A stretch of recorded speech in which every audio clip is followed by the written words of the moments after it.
customization thing you could do booting into a call. For example, I It does made an it AI automatically song. when he gets in. Yeah, like it Okay, is okay. like an entrance music thing when they come in. Yeah, I see. Yeah, Kirby's got the goo thing. yeah. I think I've heard And that one, yeah.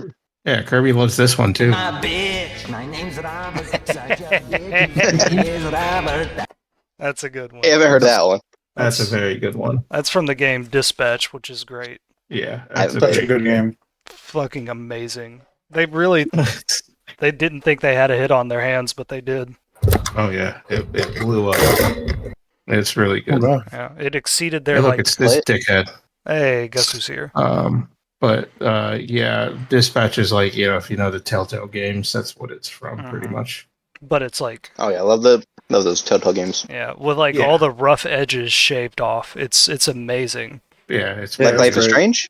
I never actually got to kind play of. Life is Strange. Life is Strange is good. I've played those. It's great. I've heard it's great. I think I've seen a playthrough of it. It looks like a very pretty Telltale game. And then It's like, yeah, What's up? it's like a proper Telltale game that's not choppy. It's got good animation. Back on the Xbox 360, I couldn't run a Telltale game for nothing. Not Yeah. well. Which makes no sense because they are not intense looking games. Oh no. Yeah. No.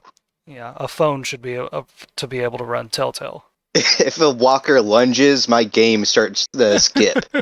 That's horrible.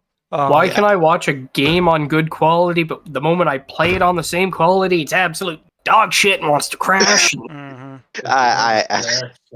People love it. Man, yeah, it was a pain. Yeah, that sucks. Yeah, apparently whoever's in charge of Telltale was just a crazy person, because they shut down the original Telltale, but then they did this thing you can do as a corporation and just restart your corporation. So they're making The Wolf Among Us Season 2, but they've been making that for like so long, and it's been delayed and pushed back and delayed and pushed back, and like it's a ghost project now. It's like, man, how did you fuck up in the same way 2 times in a row? I didn't think they actually started back up. I remember being really disappointed in them whenever they stopped production of Season 4 of Walking Dead in the middle of it.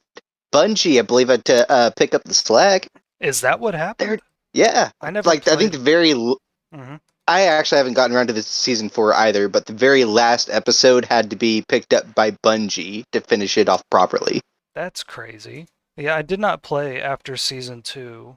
Not for any good reason. I want to pick it back up. I've played through Season 3, and it's definitely the weakest, but it still feeds into where Clementine's at, so it's worthwhile to play once. As long as my girl Clementine is okay. We'll see. Yeah, okay, she's in Season 4. Alright, so she doesn't die. Alright. What if it's a choice? Oh my god. Don't do that to me. Don't make me think about that. I'll cancel the session. I think I own it somewhere. I should probably download it and play it. But yeah, Dispatch is great. I also found out recently that like there's no like game engine in it. It's all like movie files that were pre-rendered. So that's one of the reasons it runs so smooth and the animation is so good too, because it's not real time. That makes sense, yeah. Yeah. I guess I'd have to see the gameplay. Yeah, it's cool. It's like it's got the Telltale story mode gameplay thing, and then they have like this mini game idea that they managed to make really deep and cool, the dispatch system, where you're like running the superhero protection agency, and you have like 5 heroes, but you're getting 7 different calls. So like who goes where, who does what, how do you manage your resources, and it seems really like a sideshow at first, but it becomes one of the most like engaging parts of the game. Yeah, but it was because they did episodic, like they released it over 2 weeks. Like it's all out now, but yeah. Well, they also did like the optional to do the mini games if you want. So like you can still make the choice, but now you can actually fail it if you don't do the QTE fast enough. Interesting. It kind of sounds like a similar situation to Walking Dead Survival Evolved. Is that the title? It's a very niche game, but it's kind of similar. You kind of picked up a whole bunch of survivors, and you had to just make stops along the way to pick up resources, and depending on who goes where, you can get them killed, and you don't know who you're going to bring to the end. Including Andrea's dad, Andrea from the show Walking Dead. I'm Bitch, my name's Robert. Alright, I'm back. Is everybody ready? I suppose. Actually, I need my notes. I'm ready. Alright, so sorry about that. Are we all good to go? Yeah. Fantastic. Yes, sir. Okay. So, we are in Waterdeep, the Wicked City, during the Feast of the Moon, a 3-day feast where the citizens of Waterdeep remember their loved ones who have passed away. They bring food, drink, and candies to their gravestones, and they talk to them as if they were still alive in this big cemetery/public park called the City of the Dead. This Feast of the Moon, though, is going a little bit differently than normal. For some reason, the spirits of the dead have been raised and are occasionally turned hostile against the very people that were there to mourn them. Y'all were investigating the source of this. Inshi's dead dad reappeared to him. Huel's dead friend reappeared to him. Bonnie saw her dead brother. The artificer saw her dead father. And Thorgrin has been having beef with this one ghost that calls himself Calderon Castellanter, Elzerna's great-great-grandfather. Y'all don't know what's up with Schema Weirdbottle or Little Inchi. And the artificer recently accused y'all of causing all of this by serving Spirit Shine Ale to people during the Feast of the Moon while y'all were promoting your tavern. The episode ended with her just kind of walking away upset over some misunderstandings and over wanting to test the barrel of Spirit Shine Ale. And y'all were going to talk amongst yourselves and make a plan. I kind of got frustrated at the end of last session. I was actually trying to get the artificer out of there because I thought y'all weren't kind of talking and making a full plan because she was there and she's a cop. But I think I have a way to bring her back in so she can keep interacting with Huel and Thorgrin and Inchi because that's a fun dynamic, and also make it not as tense because this is not supposed to be a big plot-heavy story. Does anyone have any questions before we get started? No. Okay. We are going to start on the southern end of the City of the Dead. We have the 3 orphans, Nat, Squidly, and Jinx, and they are cowering behind Irony, the tiefling dressed in all black, as she shoots magic out of her hands towards various ghosts. The ghosts retreat away from her powerful magic spells, and some ghosts get hit by the spells and disappear into sparks of golden particulate. The kids stay close behind, all 3 of them very scared, and Irony says, "We need to get out of here now." Going back to the north of the City of the Dead, the half-pints, Blinken, Thorgrin, Huel, and Inchi, are gathered in a circle along with Bonnie and Elzerna, discussing what has taken place. The artificer just left with your barrel of Spirit Shine Ale, and Huel has his old friend Billis. Was that his name, Huel? Yeah, there's an orc. Yeah, Billis the orc. He was a hostile ghost and he was attacking you, but after trying to talk to it for a few turns, Huel was able to make a connection and get over what was making Billis angry. Billis said that he didn't have any ill will towards Huel or any of you. He felt like he was egged on and made aggressive by some force that wasn't him. Something seems to be not only resurrecting these spirits, but making them angry. You're pretty sure that it's the Spirit Shine Ale that was bringing them from the afterlife to the City of the Dead, but it's something else entirely that's making them angry. I believe the artificer just walked away, flicking you off and saying, "This is why I only like Blinken and Huel." Accurate, yeah. Yeah. What do you do? Well, I mean, after she walks away with the barrel, I'm looking at the other, people that I guess Huel and Thorgrin, and I'm like, where did that barrel come from? Where did it go? It was Thorgrin and Inchi that no, Thorgrin and Huel that it was found the Huel, barrel. Yeah. I don't know. Since No she clue was what with you're me. talking about. Where did what come from? Exactly. Okay. I guess when I look at around with all the ghosts that are either around or dying, one of the two disappearing. I guess we don't have anything to worry about then. And he just Lincoln shrugs and walks away. Elzerna says, Thorgrim, Hugh, it was you two that found the barrels. Where did you get them from? The City Watchers left. Come on, guys, be honest with us. We just picked it up. From who? It was at the dock. Where? It was unaccounted for. We literally just got given it. How do you know it was unaccounted for? This is information that we can use. We got it somehow. Deck guard, where'd this barrel come from? I don't know. Okay, we'll take it. Okay, that might not be information we can use. Okay. That is literally, well, not literally what happened, but that's essentially what happened. I roll history because I actually forgot. What happened was we went into the dock, we started to steal booze. We found out that they were going to be transporting this to some guy's estate, even though it was unaccounted for, so we disguised ourselves as city guards and confiscated it under threat of execution. Okay, yeah. That's ringing some bells. Bonnie, the bartender from the yawning portal beside you, says, I think that's breaking about 10 different guild rules? Yeah, you should definitely not confess to that under any means. Oh, I'm biting my tongue right now. yeah, that's why, you know. She doesn't care.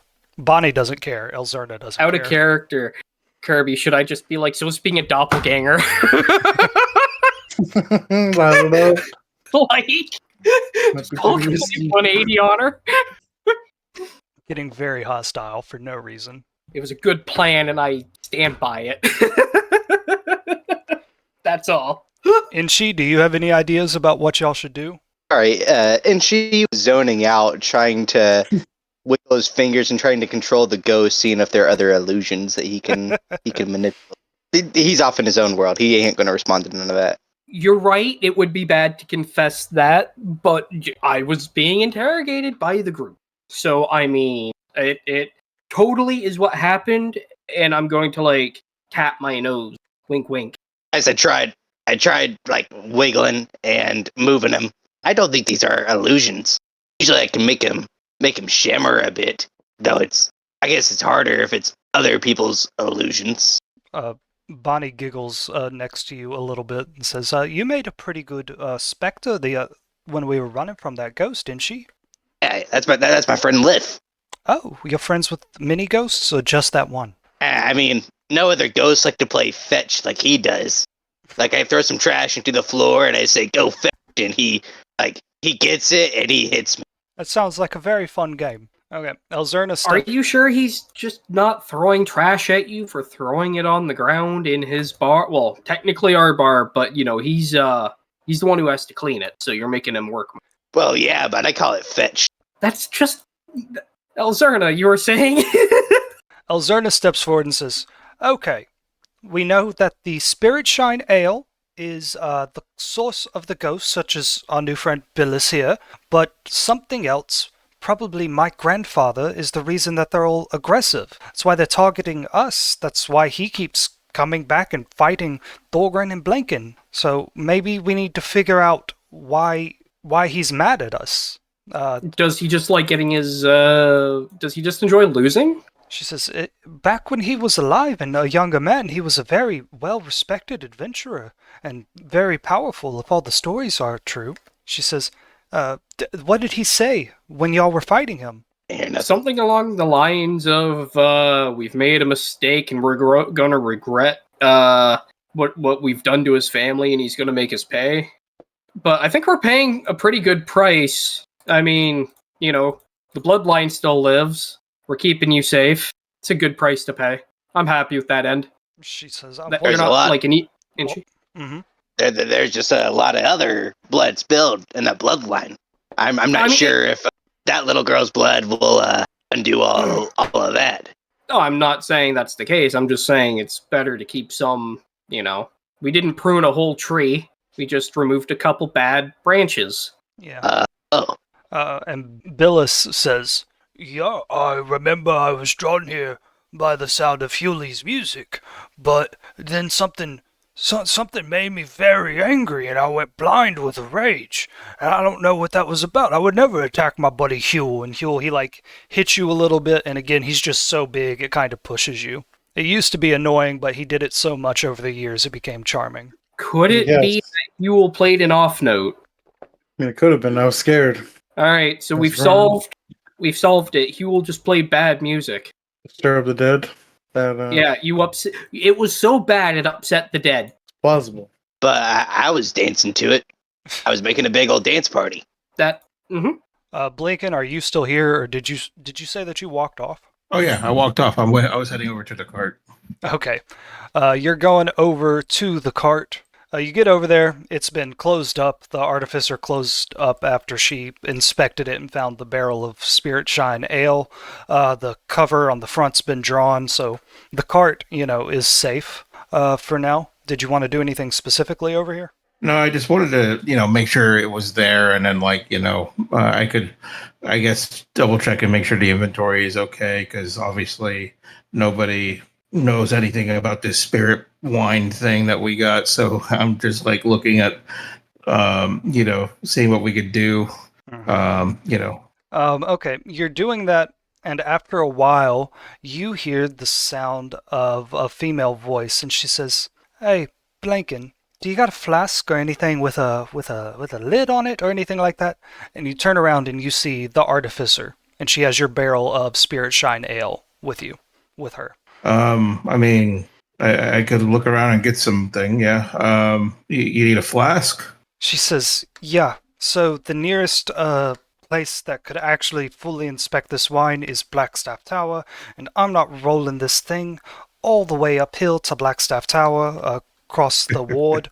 So I'm going to call a member of the Griffin Cavalry and have them transport a flask of your Spirit Shine Ale over there to a wizard for a wizard or arcanist to test. And then also, can I have a pint glass? Because I have a very bad idea, but I think it'll help us." Okay. Let me get that for you. Okay.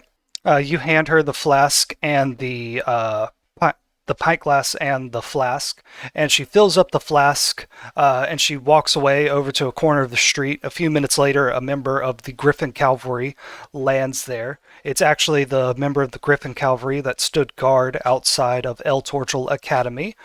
He lands, he takes the flask from her and takes off and starts flying to the west over towards Blackstaff Tower. And she comes over to you. She opens the barrel of Spirit Shine Ale and fills the pint glass. Why can't I talk today? And she says, "So, been having a rough couple weeks, as you know.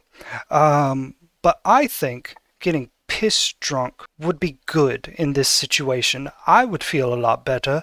The ghosts seem to be attracted to it, and if we want to find out what's going on with the ghosts, we're going to need their attention." And she says, "And also, I want to talk to my dad. So, am I going to be drinking alone, or are you drinking with me?" Are you sure that's a good idea? She says, "I want to talk to my dad too. High five." And she's over here and high fives her. She says, "Yeah, and let's talk to our dads." Okay. So I'm like, what? Why not? All right.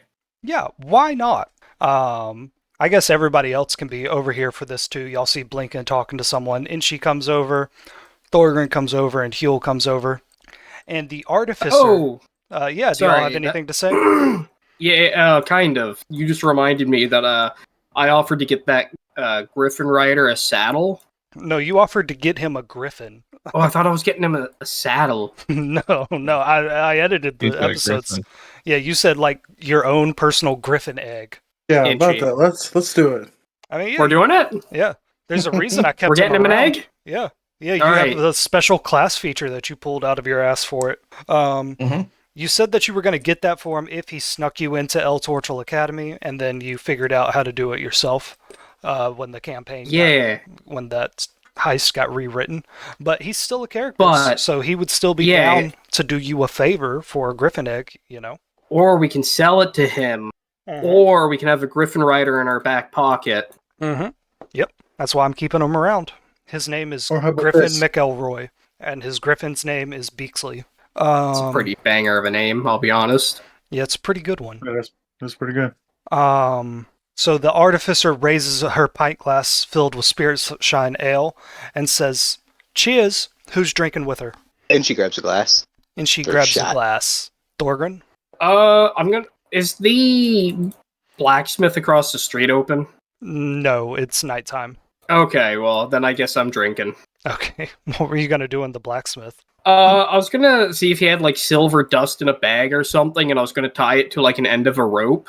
You have magical chain weapons. Yeah, but that's not as fancy as just beating a ghost down with a bag of silver filling next time he shows up with an improvised flail.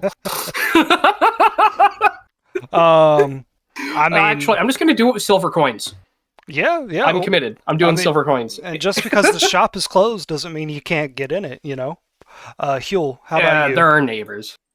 Wait, who will be drinking with everyone? Yeah. Thorgren, you're talking about, like, across the street up north in Troll Skull Alley. You're way far south of Troll Skull Alley right now. Oh. Yeah, you're in an entirely different ward. So, you know, the blacksmith around here is a complete stranger. Huel, are you drinking? Yeah, I'll grab a All right. glass and Blinken, how about you? I guess. All right, Blinken gets in on it. Alright, so yeah, I'll just drink for now then. Bonnie declines, saying that she's already had a bit too much, but she'll drink she doesn't want to feel left out, so she'll get some of the normal ale that y'all have and drink it with you.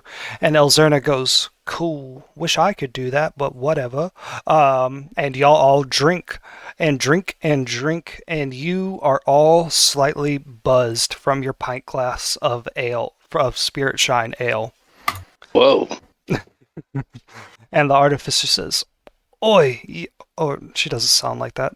She says, "Now that is awful stuff. Lords, how many people drank this filth? Awfully great. She's drinking the Spirit Shine, right? Yeah, you all are. Oh. Except for Bonnie. Yeah, that's what she was offering to drink. Oh, okay. I thought the rest of us were drinking small stuff. Awesome, let's go. No. And she says, "Okay." Her words slur a little bit. She says, "Why are they mad? The little girl over there mentioned something about being related to the big one y'all were fighting. Does that have anything to do with this?" Well. Inchi? No, it doesn't. There's nothing... Nothing involved with, glares at Inchi and Thorgren, the people she hates the most in the whole world right now. And she looks at Elzerna and she says, "Little girl, is your family buried around here?" And Elzerna says, "Yeah, my family has a mausoleum here." And the artificer says, "Well, that's where we'll fucking start then, eh? Does that sound like a good plan, everybody?" I got the hiccups. It's pretty in character, Inchi. The artificer pulls out her, like, notebook, like she's gonna make some notes, but then she, like, looks at the page and, like, moves it far away from her face and says, "Well, I cannot read or write and probably will not remember this tomorrow. So let's get a move on before the blackout starts, yeah?" Yeah. Sounds like we're gonna need a drink for the road. One more shot around. Oh, Yeah. gosh. And that's my way of telling you, if, like, it slips out that Elzerna is a Castellanter, the artificer will not remember. It's okay, we're just going to, oh, hey, look, another drink for everybody! Okay. She's down. She takes a shot. Same with Hinchy.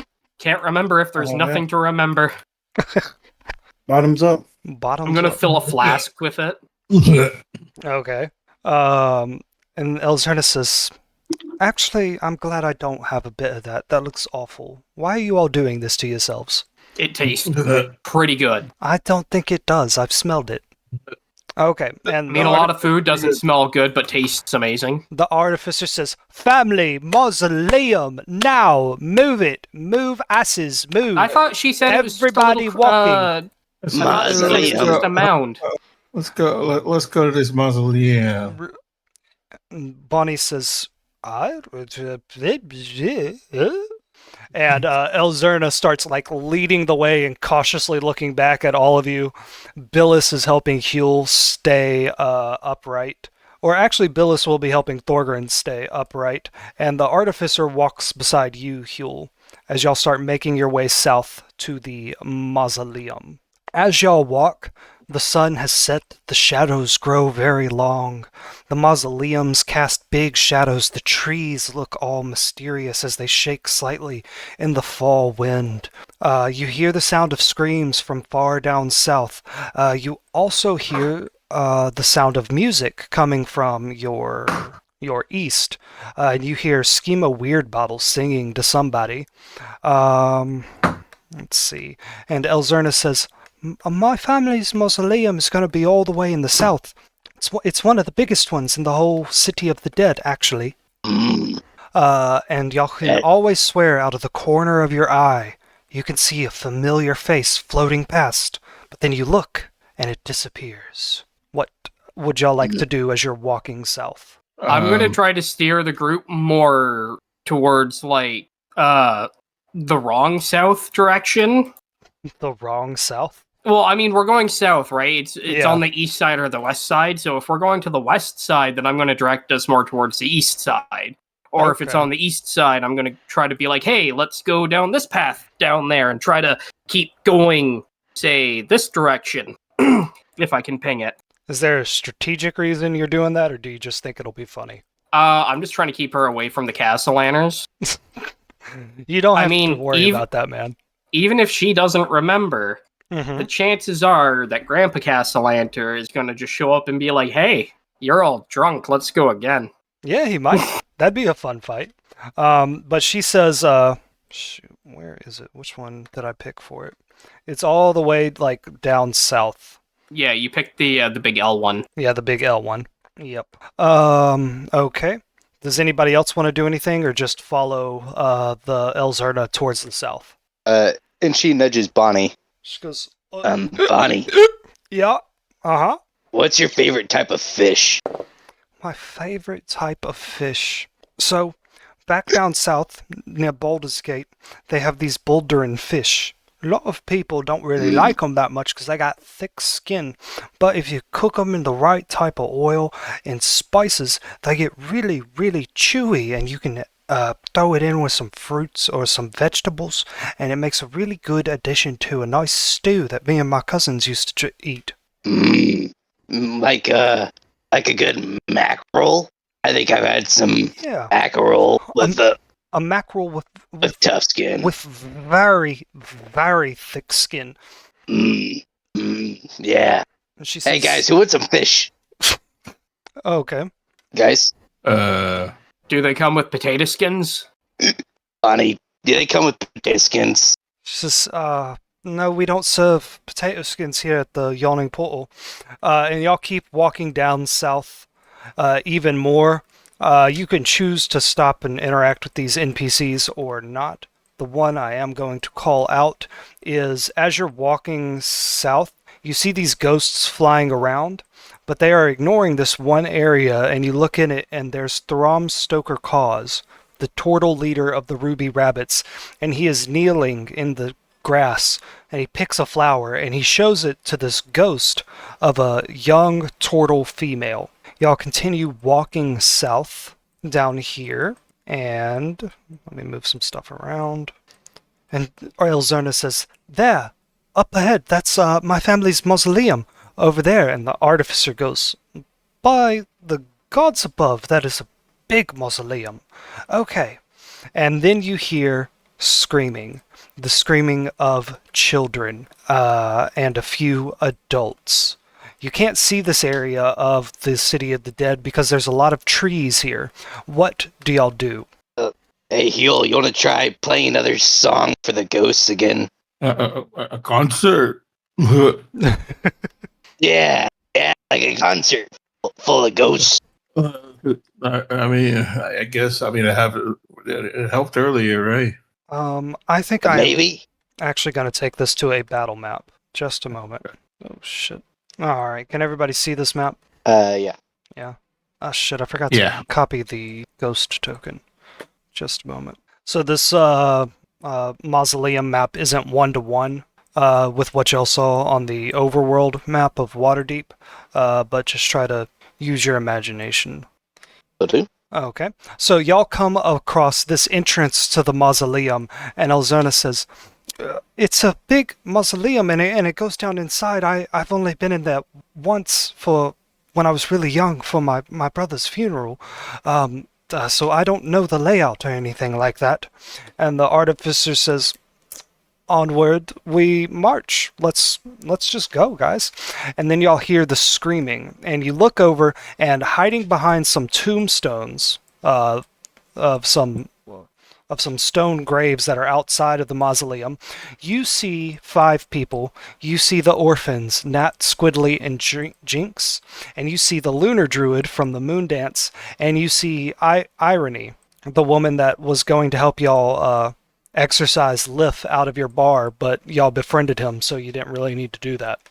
Everybody, roll initiative. Oh, yay. Computer's freezing up. I'll physically roll. Damn. And initiative. 10. 10. Okay. She got a 10. Brax got a 4 or a 1. Yikes. He's a little too drunk. I have the highest con out of all of us. I have resistance to poison. How am I the drunkest? Somehow You filled a flagon. Somehow you did. I brought a flask, and that was mostly just keep feeding to the artifice. Thought you She grabbed a said whole she flagon. wanted to drink. No, I brought a flask. Ghost rolled a 2. Blinken rolled a 24. Nice. Huel, what did you roll? Kirby? What's up? What initiative did you roll? Oh, my bad. That's okay. I don't think I had the sheet up. I don't even have my dice with me. Oh shit. Just go to Google and type roll d20 and tell me what you get. Roll the 1, then I rolled a 2. So, 2. Okay. It says the heel got a 5 and I rolled 20.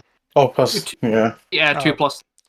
With your pluses, I think that means you'll go after Thorgrin. And then Artie goes. She got a 7. Alright, so Blinken, you get to go first. And remember, you unlocked a new magical ability with Aranax last week. Yeah.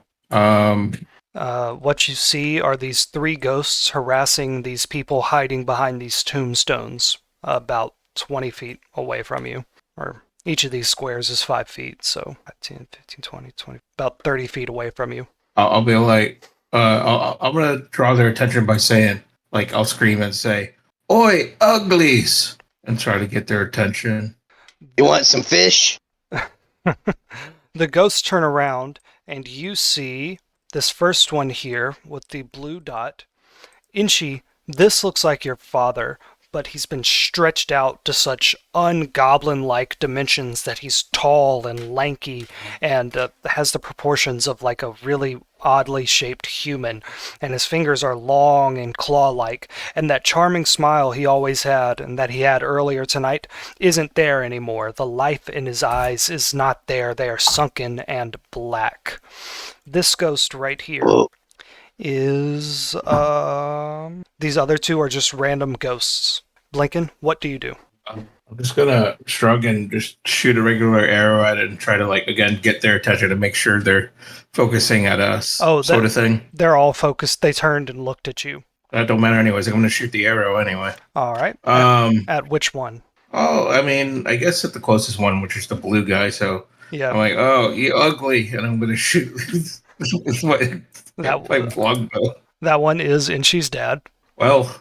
Okay, whatever He's you want. Better days. He has 16 to hit. I believe that hits. Let's see, what is it? D6 again, right? Yeah, D6. D6 plus 5. Mm-hmm. Okay, well, 6 damage. Hell yeah! All right. After that, Inchi, it is your turn. These 3 ghosts are harassing these orphans and the lunar druid and Irony behind these tombstones. They turned around. This first one here looks like your dad. The other 2 are random people you've never seen before. Inchi, what do you do? Inchi blinks and squints, then blinks and squints harder at the figure of his dad, and he sits down on his butt, puts his head in his hands, and says, guys, I think I'm drunk. I see my dad right there, but he looks weird. So weird. Want to You want to give him a magic trick or something? See if he turns into normal dad. I don't know. I go, I'll try it. And she tosses a card from the deck of illusion. Okay. Tell me what card you get, and I'll put the token on the board. Yep. What up? A 10 of spades, so a frost giant appears. Hell yeah. Jesus. Bring up anything? Come on, roll 20. Frost giant. Let's go. Oh, come on. And then she shouts at the frost giant, scare him. Scare Dad away. Do you say anything to your dad? Dad, why do you look like that? You look weird. I'm drunk. Your father, stumbles forward and says, see. And your frost giant... Your words are slurred, too. He says, see. And the frost giant steps forward and roars at him. And the ghost looks a little bit intimidated. It is Artie the Artificer's turn. Her character sheet is loading. But she steps forward and she extends her right arm and points it directly at the ghost in the middle. And then she extends two of her fingers forward and sticks her thumb in the air. And it would look to us like someone doing a handgun. To her, it looks like a handgun. Finger pistols is what she's doing. And what magic can she cast? And she is going to cast Firebolt, which is a 1d10 of fire damage if it hits. So with a 14, she definitely hits, and she's going to roll 1d10 of damage. And she did 9 damage to that ghost. Let's see. It is also the other NPC's turn. So Bonnie actually gets down next to you, Inchi, and says, Inchi, do you want to try, talking to your father like your buddy Huel did? Maybe that'll make him calm down, and you don't have to hurt him, you know? He's saying my mom's name. He is? Where's your mom? I'll see. Did she die too? No, she makes soup. She's making soup. She makes soup? And she starts crying. Yeah, she gets tears in her eyes. She makes soup. I love soup. She's making soup. Oh, soup. Okay. Here, Blink, you going, Irony from over here behind the tombstone says, Is someone here to help us? Finally, we've been screaming for hours, it feels like. And she unleashes a bolt of necromantic energy towards this ghost in the middle. And she's going to roll an attack. She got an 18, and she's going to do 1d8 of damage. Ooh, getting good damage rolls from the ladies here tonight. And she says, hey! She yells this out so you can hear, hey! I don't know who you guys are, but these things are really powerful. I should be able to get rid of them with one touch, but they're putting up a big fight. Be careful. Or don't. I really don't care. And the Lunar Druid is going to protect these children and tell them to get back. Next up, it is Huel's turn, and Huel Billis will go with you. So what would you like to do, Kirby?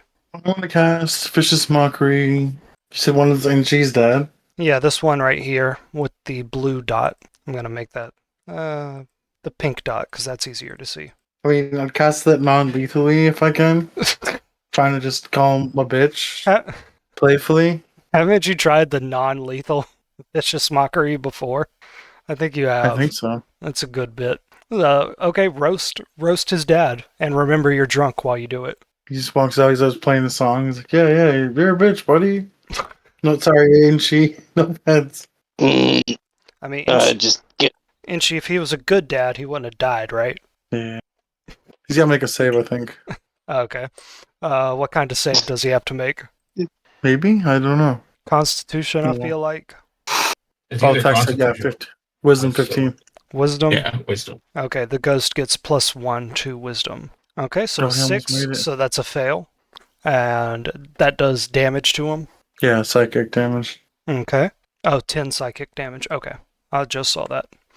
Alright, so Inchi's dad has taken a beating. This ghost in the middle has taken a beating from all these magical attacks. And it is now the ghost's turn. Inchi's dad reaches out towards the frost giant and is going to attempt to touch it, doing their ghostly touch ability. It manages to actually hit the frost giant, and when its hand passes completely through it, Inchi, your illusion dissipates and fades away, and your dad stumbles forward and looks at his hands and just says, "I'll see," and then looks up at all of you with a little bit of rage in his face. Thorgrin, with your nat 1, it is your turn. Sorry, did he just threatened us? I heard a threat. He said, "I'll see," and then he looked mad, but all the ghosts look mad while they're in this aggroed state. He's saying my mom's name. He's insulting your mother's name? I got you, buddy. No. And I'm going to full sprint, Uh-huh. but I'm going to go through him and jump kick the next ghost. Okay. Fantastic. Roll attack for this middle ghost right here. I'm going to recklessly attack. Okay. Oh, sorry, I should have specified. I rage, charge, jump kicked. Recklessly. How many of those rages do you have left?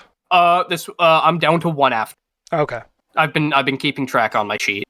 Nice. For a 10. A 10? That doesn't hit, Thorgrin. This ghost, this dead being from the afterlife, moves out of the way, dodges your attack. You're slow when you're drunk. Do you get another attack? I would. So, laying on the ground, I'm gonna punch at its knees. Well, because I just dove kick at it, right? Yeah. So I'm laying there. Let's go for. Do I have disadvantage on prone attacking? I mean, I'm just curious. I think you would, yeah. Attack rolls against the creature have advantage. Yep. But disadvantage against said creature if ranged. I have disadvantage on attack rolls. Okay, so I'm going to attack recklessly for a normal attack. Okay. I'm just going to counter that disadvantage Yeah, for 22. For 22. Okay. That hits, so go ahead and roll that damage. 7 normal and 8 radiant. 7 normal, 8 radiant. With that, you are able to punch through this ghost, and it like disappears into a shower of golden sparks and goes as it It's okay, lady. I can take him out with one touch too. as it fades away. Blinken, back to the top of the order. It is your turn. I'm gonna go ahead and shoot another arrow at the dad. I'm like, sorry, Itchy. I think he's pretty aggressive, and I'm gonna shoot at him. Okay, this attack won't be magical. Your last attack was. Remember, I said that Aranax attack recharges every 5 turns. Oh yeah, I know. I don't have any other magical ability besides that. Okay. And hey, my was it roommate's here. Give me just a second. Okay. Blinken, you rolled your attack. Is that? Oh wait, no, not yet. Hold on. No, that's Brax's attack. Yeah, let me roll the attack. Yeah. Here we go. You said you're doing ensnaring strike so that it's magical. Yeah. Okay. That's 18 to hit. 18 I to guess hit. I would. Yeah, that works. Go ahead and roll that damage. All right. Let me see here. 8 damage. 8 damage. Which one was this against? It was the dad. The dad one. So your magical attack hits Inchi's dad right in the chest. These vines spring out from your bow as it makes a connection with this ghostly being, and they spread out and they envelop Inchi's dad, and then they contract and then they fall to the ground, and Inchi's dad is gone. Inchi, it's your turn. How do you feel about that? Sorry, I was muted. That's okay.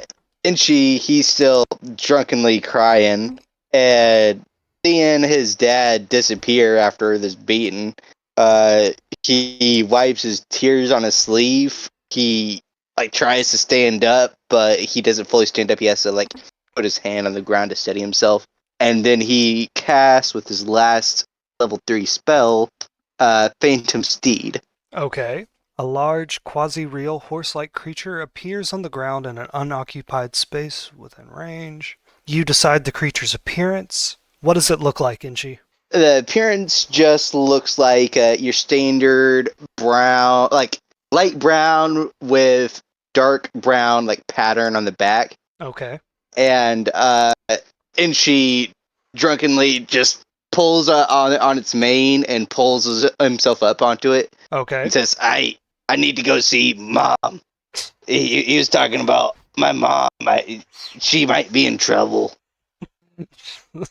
Bonnie says, No, Inchi, I don't think your mother's in trouble. I think he's worried about her. You should talk to her.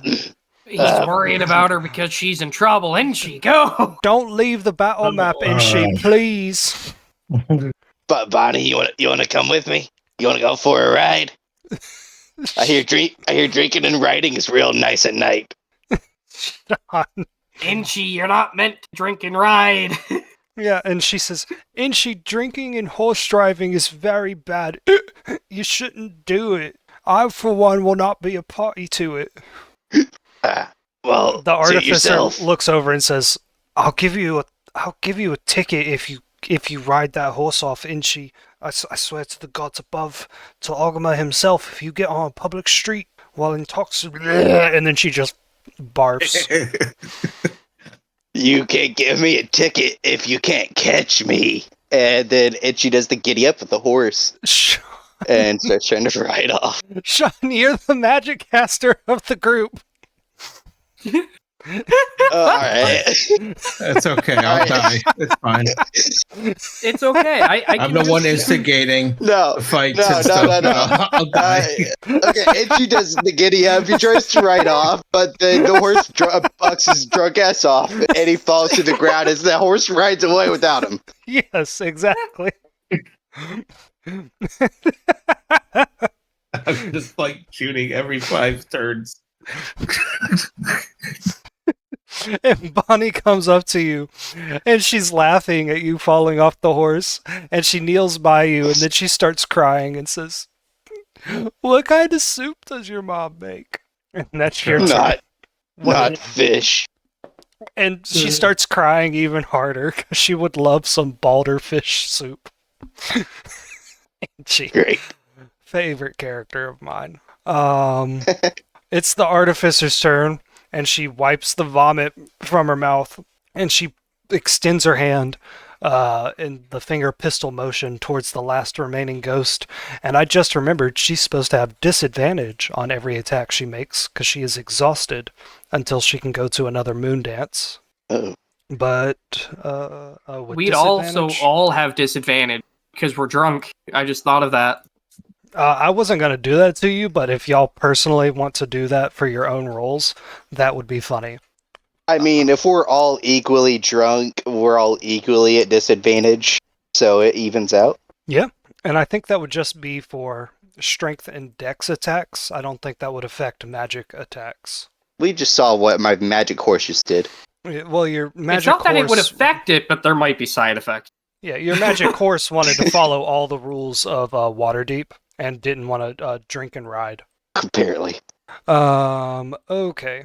So the artificer got a 6 for that attack. So she shoots off like a little ray of frost, and it goes way over the ghost's head, and she goes, nailed it.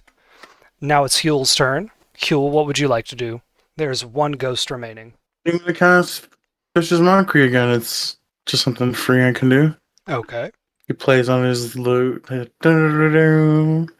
This ghost that is remaining, it is a tall, slender elf woman. How would you roast this tall, slender elf woman?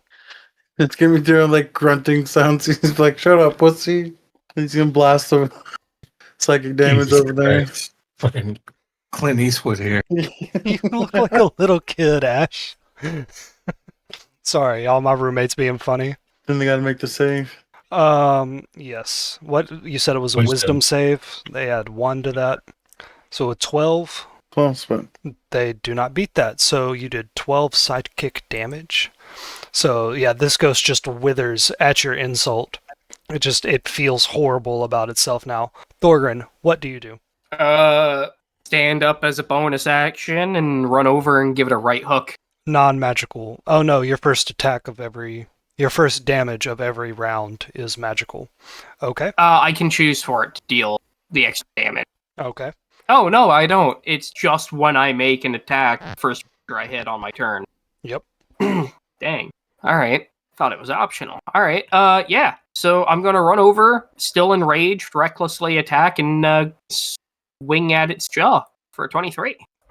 That hits. Go ahead and roll that damage. That would be 16 16? radiant, because I know the normal damage doesn't count. Yeah, that's already doubled, so. So for, I think, like the 5th time tonight, you punch a ghost so hard it disintegrates into a shower of golden sparks and leaves the material plane. But you know, just like every other ghost you've defeated tonight, it can easily return until you figure out what the source of all of this is. I'm willing to punch out every ghost I come across in order to keep the people safe. Not because I just want to punch stuff, to keep the people safe. Are you just like saying this to the air? Yes. Yes.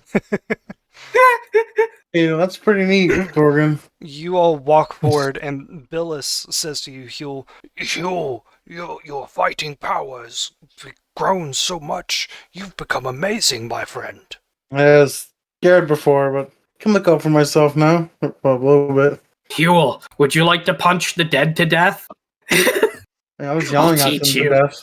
I guess we could punch him. He rolls up his sleeve. Yeah, yell at him while you punch him. Bonnie helps you get up off the ground, Inchi, wiping tears from her eyes. And you all step over here. And who do we got back here? Oh yeah, the orphans and the lunar druid and Irony.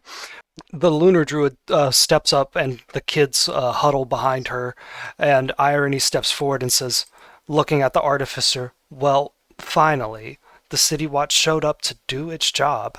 Thanks for showing up, Force Grey. And the artificer gives like a salute and kind of wobbles and says, here to what the dwarf said, punch dead to death. And Irony kind of looks confused, and then she recognizes all of you, but particularly you, Blinken, because she's met you twice now. And she says, all of you have really bad magical energy coming off of you right now. What did you all do? What did you get up to? Did you get into necromancy and not invite me? I just drank something. Necromancy's bad, okay? It can make ghosts, but this time I drink ghost. And then Billis just kind of waves at her with a goofy smile on his face, and she says, "Okay, look, we came over here to this area because we thought there'd be less ghosts. There's more ghosts here than anywhere else in the City of the Dead. So if you guys can keep them distracted, I can get me and my girlfriend here. We can get all of these kids out of here, if that's okay with all of you." Sounds like you need a drink. And She I'm gonna doesn't wait for a flask. response, and she just walks away. But the flask is Just walks away. relevant. It's relevant. Okay, I'm gonna take a sip from the flask. And she tries reaching for the flask. I should. The artificer says, Not too much. "We're here. We did it. We're here. We did it. We got it done. What are we here to do again? Oh yeah, my daddy. Where's my daddy at? My daddy." And Elzerna says, "That's my family mausoleum. Should we go down into it?" Yeah. Let's go. Let's go to the museum, guys. It's okay. Let's go to the museum. Hey, do you guys remember that one museum from a while back? Shut up. Shut up. Yeah, I remember that place.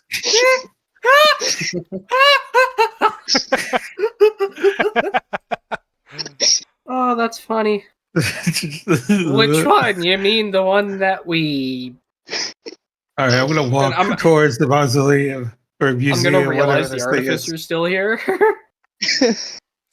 She's drunk enough, so if y'all just want to have fun, she won't.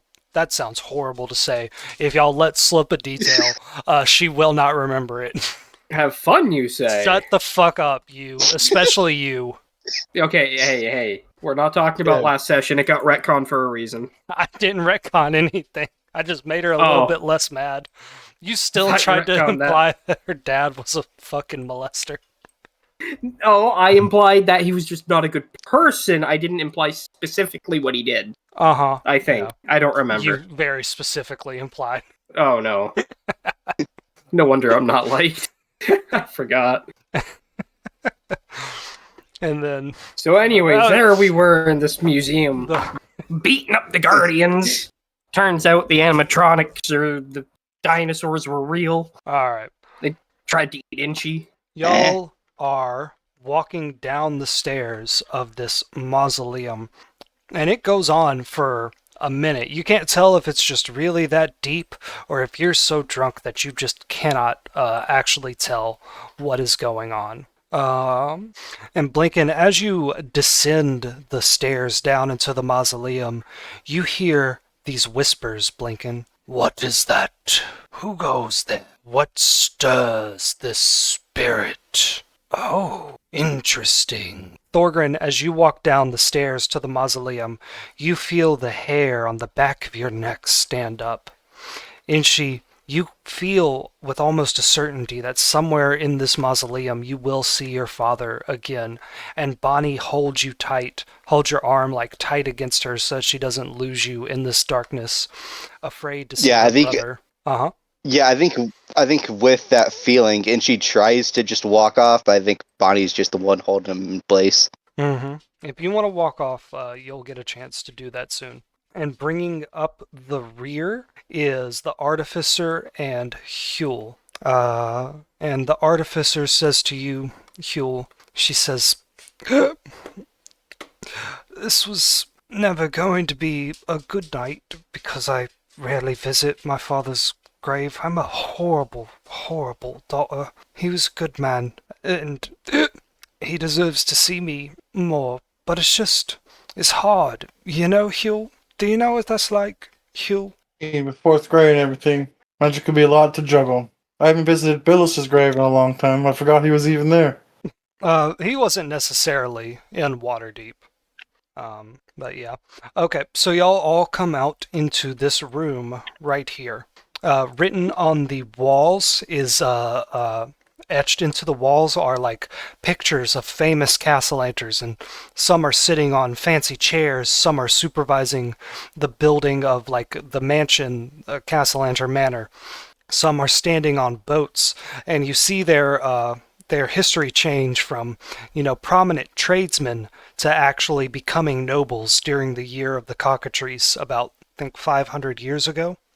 And there are some tombs in here, these stone tombs that old nobles are buried in. Sticking with the initiative order, Blinken, what would you like to do? Probably say something like, well, we have a couple of ways to go. Which way should we go? Right. All right, I heard right. All right, let's go. I'm gonna walk. All right. And then I can't move my token. How fancy is this mausoleum? It's pretty danged fancy. These tombs around, they have like little ornaments on them of like gold and copper and silver. There are nice paintings all along the wall. There are tapestries that have like sewings of famous members of the Castellanter family, and their cockatrice sigil. So you mean to tell me that there's just good stuff hidden inside nooks and crannies? A lot of stuff just in plain sight. Blinken, you should be able to move your token now. Okay. We should split up and look for clues.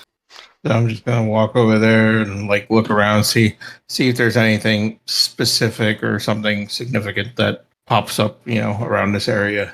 Give me just a second here. Yeah. Thorgrim, with Blinken going to the right, do you want to split up and go to the left? Yeah, I'm gonna get distracted and start walking towards the left. Okay. Inchi, as you walk down here with your friends, they immediately split apart. Blinken goes to the right, Thorgrim goes to the left. Blink, what would you like to do? Be stuck in the middle with you. If you're Blinky, if you're going right, then I'll go. And I follow Blinken. And Bonnie follows you close behind. Huel, come this way. No, Huel. You know what? Go with him, but give me the violin. I want to play some music. Is there no passageway to the north? Yeah, there's a set of stairs up to the north. Huel, as you come in, the artificer gets distracted by some writing on this column right here, which is about the history of the Castellanters.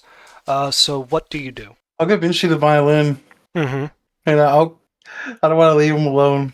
Okay. I was gonna go north. I'll see Thorgren going off, and I'll go with him. Okay, and Billis will go with you too.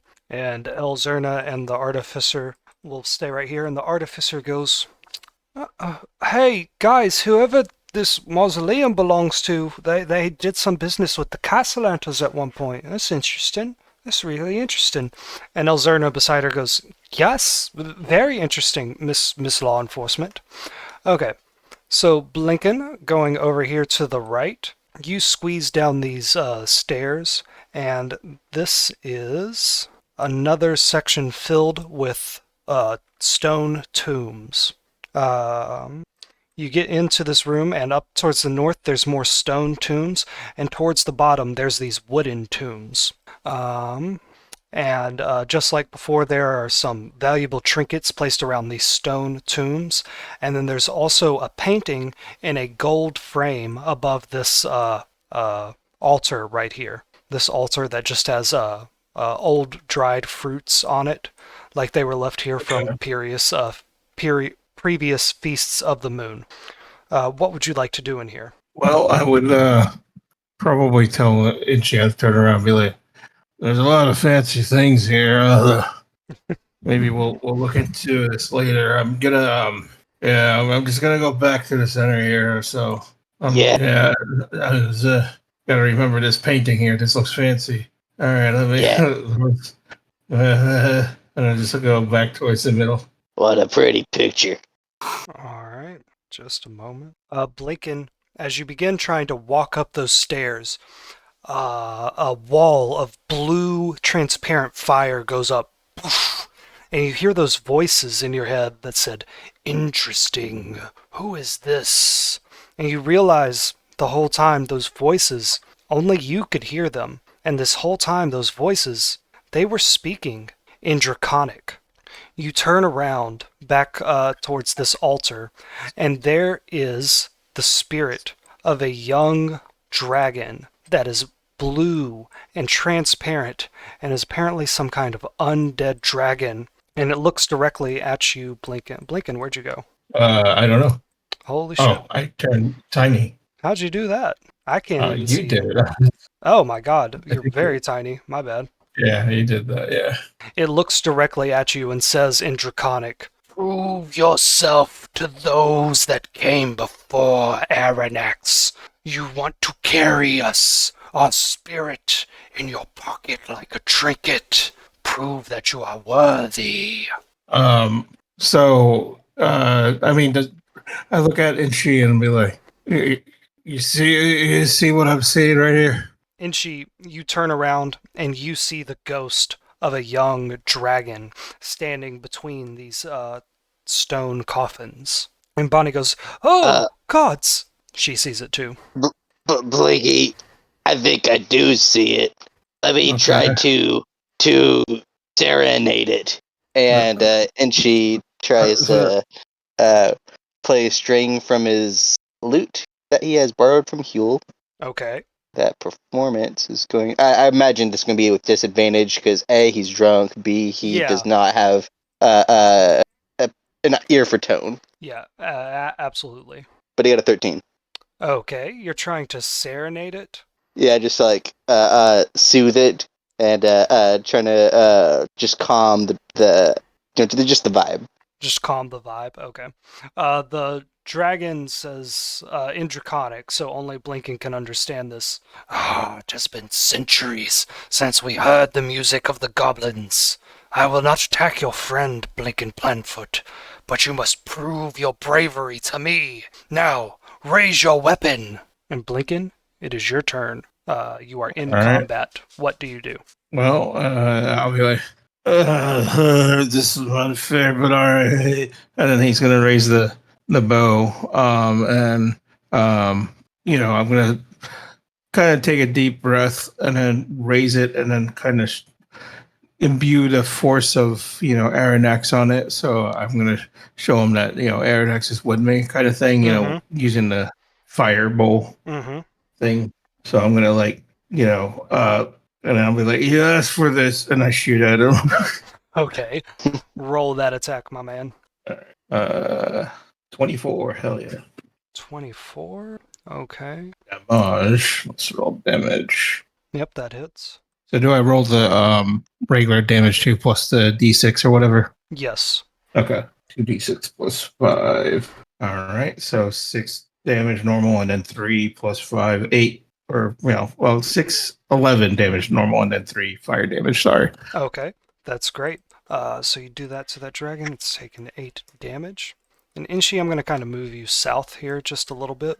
Yep. And Blinken, always while you're fighting, you feel that Aranex wants to fight with you all the time. He's begged you to do it so many times. But it's hard. You can't have a dragon out here in Waterdeep.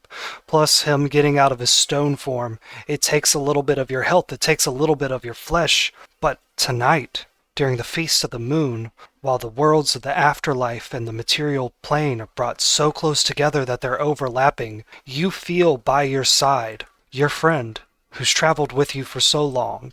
And then stepping into your field of view is the long golden neck of Aranex. And he looks at you, and he's just a little bit transparent. This is his spirit form, but you can see the one red eye and the one green eye and the no mouth.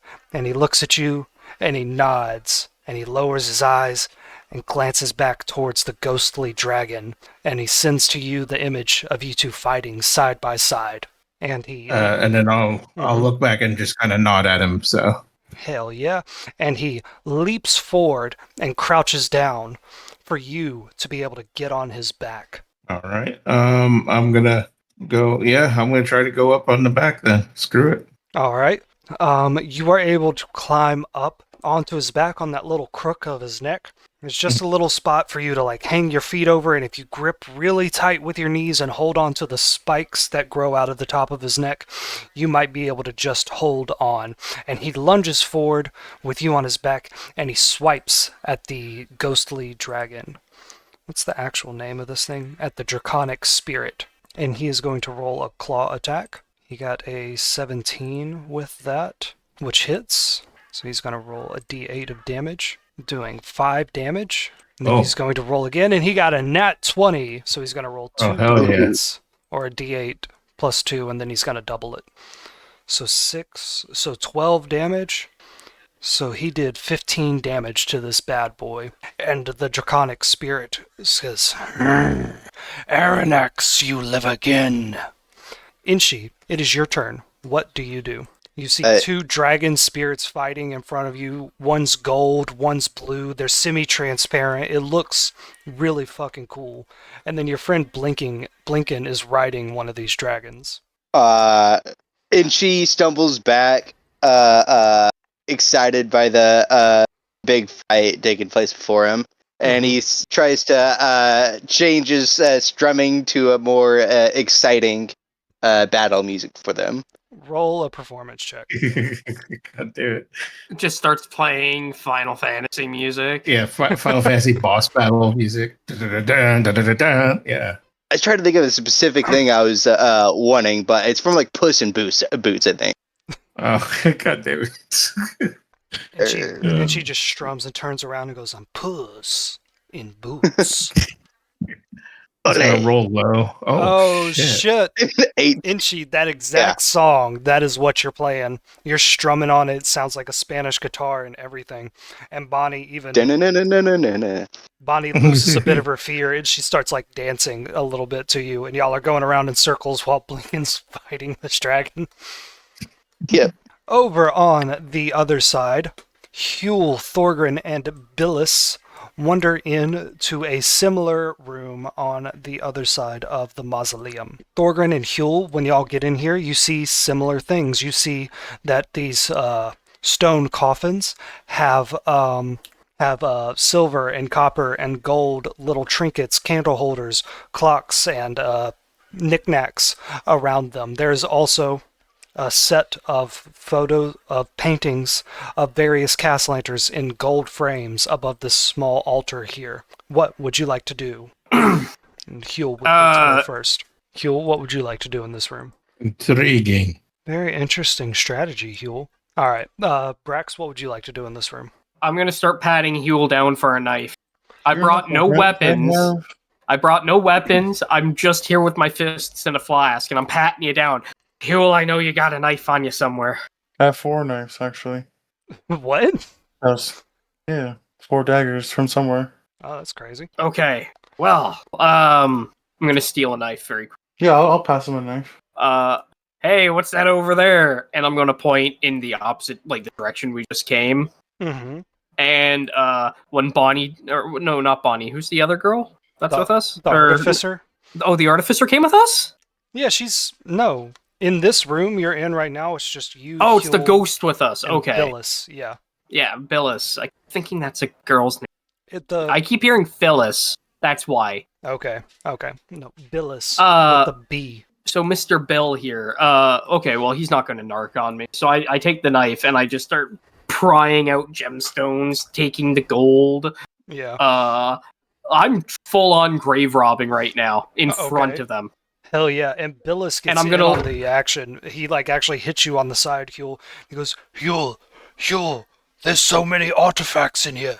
Huel, get all of them and take them with you. Huel, we can use these to build up the bar so we can go legit. So we can stop grave robbing. Get in here and give me a hand. I'll start grabbing and stealing. All right. Thorgren, roll a d20, and Huel, roll a d20. 10. 10, okay. Huel? D10 or 20? 20. Got a 16. Okay. So, okay. So, Huel, you are able to find about 4 different gold trinkets and 2 silver trinkets and 1, actually, I had that backwards. You're able to find 4 copper trinkets, 2 silver trinkets, and 1 gold trinket. Okay? And Thorgren, you find about 5 copper trinkets and 1 silver trinket. It is a candelabra, so it's a candlestick that can hold 3 different candles, and it's made out of silver. Copper trinket 5. Mm-hmm. And you said a silver candelabra? Mm-hmm. Exactly.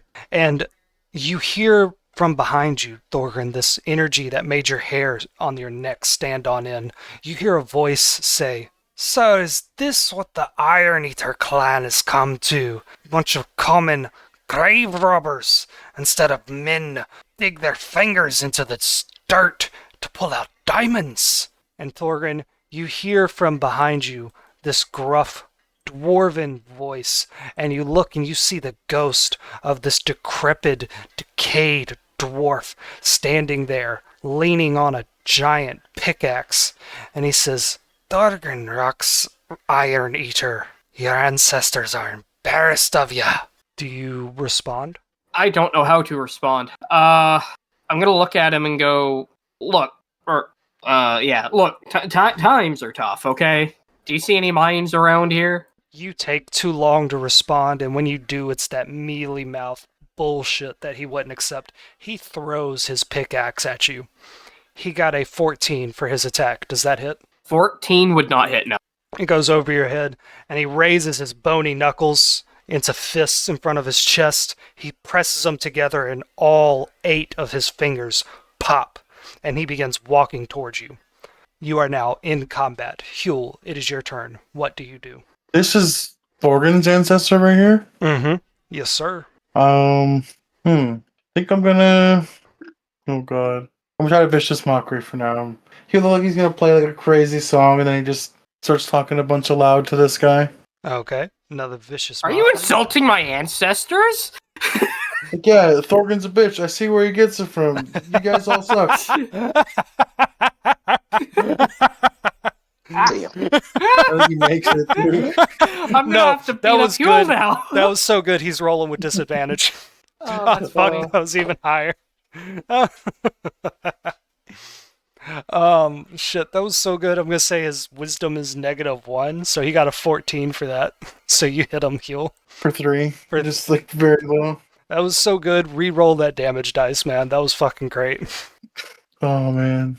Sorry, So does this mean that I take the damage too? Because that was a 2-for-1. Hell yeah, 11 psychic damage against this ghost. And like you can see like his head twitch, like that hurt him. That hurt him to hear. It is Billis's turn. I've been forgetting to do him. Billis the orc, Huel, what did he attack with? What was his weapon of choice? He had a big axe. A big axe? Like a one-sided, like ooh yeah. Like hefty on the one side and no edge on the other. Like a war axe, okay. Yeah. He pulls out that bad boy and he takes a big old swing towards Mr. Iron Eater himself. And he is going to roll. He's going to add 4 to this for his strength. Ooh, he got an 8. But I assume... No, yeah, he got an 8, so he missed. That is Billis's turn. Dorgrin, it is your turn. You're still holding in your hand the silver candelabra, and your ancestor just said that you were an insult to the family name. And then your friend Huel called you a bitch indirectly. What do you do? Can I go for a wide swing and just slap both of them? A spin attack that hits everybody in the room? Yeah, I just want to... yeah. Okay, I'm going to walk up to Mr. Man. Uh-huh. Silver candelabra in hand. Uh-huh. You want to see a disappointment? I'm gonna whack him in the face. Okay. I did not rage. I just realized that's my only source of magic damage right now. Uh-huh. Yeah, I'm gonna smack with the candelabra and hope for the best. Let's see if that does anything. That is an improvised weapon attack. Yep. So it's only a d20 plus 4 to attack. For 10! For 10, let's check his armor class. Oof. No. Thing is, that thing like hits him, and you hit him with like your strength. You're a strong man, and that's silver. It should hurt him, but it just hits him, and he doesn't move. He doesn't flinch at all. It's not that this wouldn't hurt him. It's that you're just so weak with that attack, it didn't hurt him at all. Right.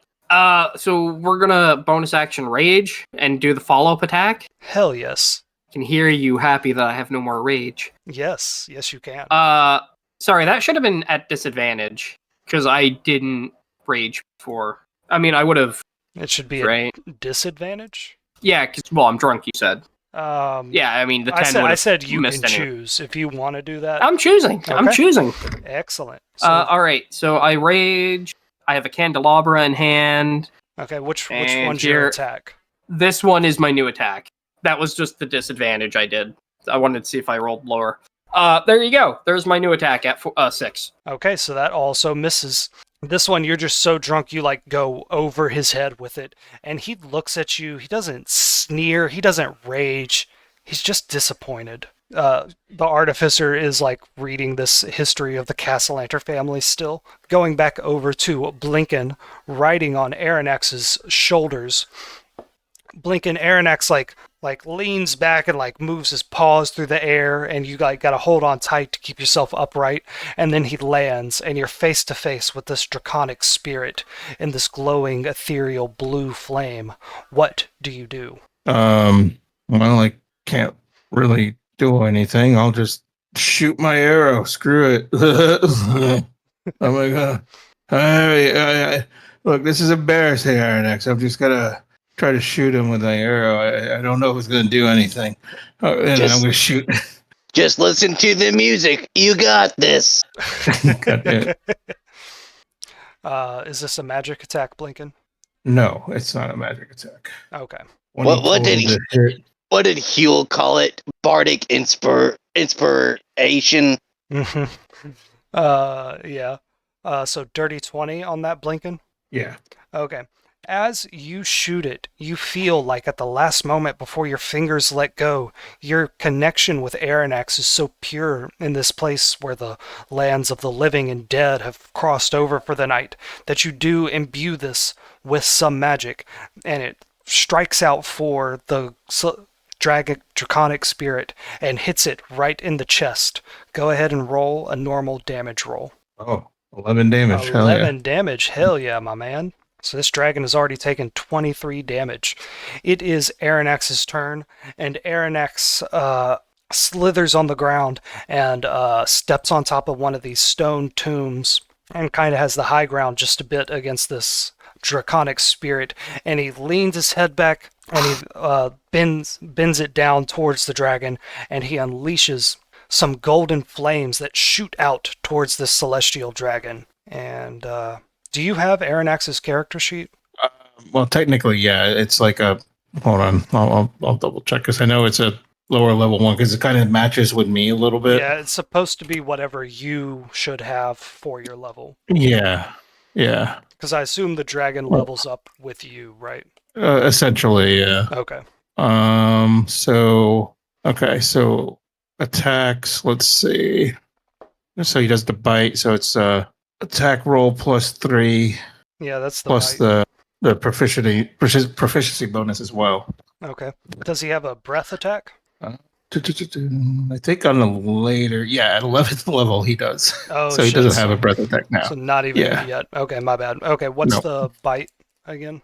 So it's plus D20 plus 6 total to hit. D20 plus 6. And then if he hits, yep, that hits. 21, yeah. And then it's D6 plus proficiency bonus, so D6 plus 3 piercing. All right, so that's 7, taking 40 damage tonight. Inchi, what do you do? Honey, my fingers are getting a little tired. Did you and your sister learn how to play?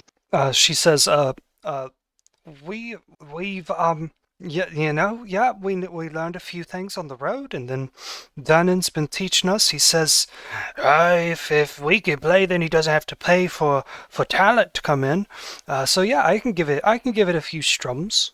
Yeah. You try this, and she hands the loot over.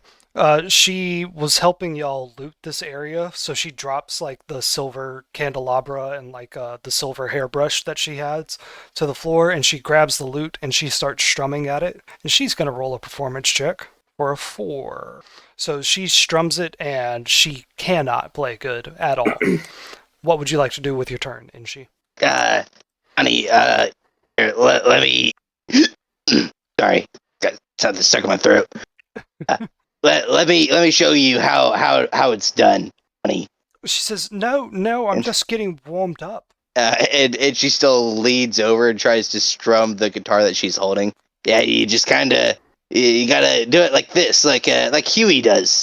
She snatches it away from you because she wants to actually warm up, and when she does, like, she kind of like loses her balance and falls, and she's face to face with you, and she smiles at you.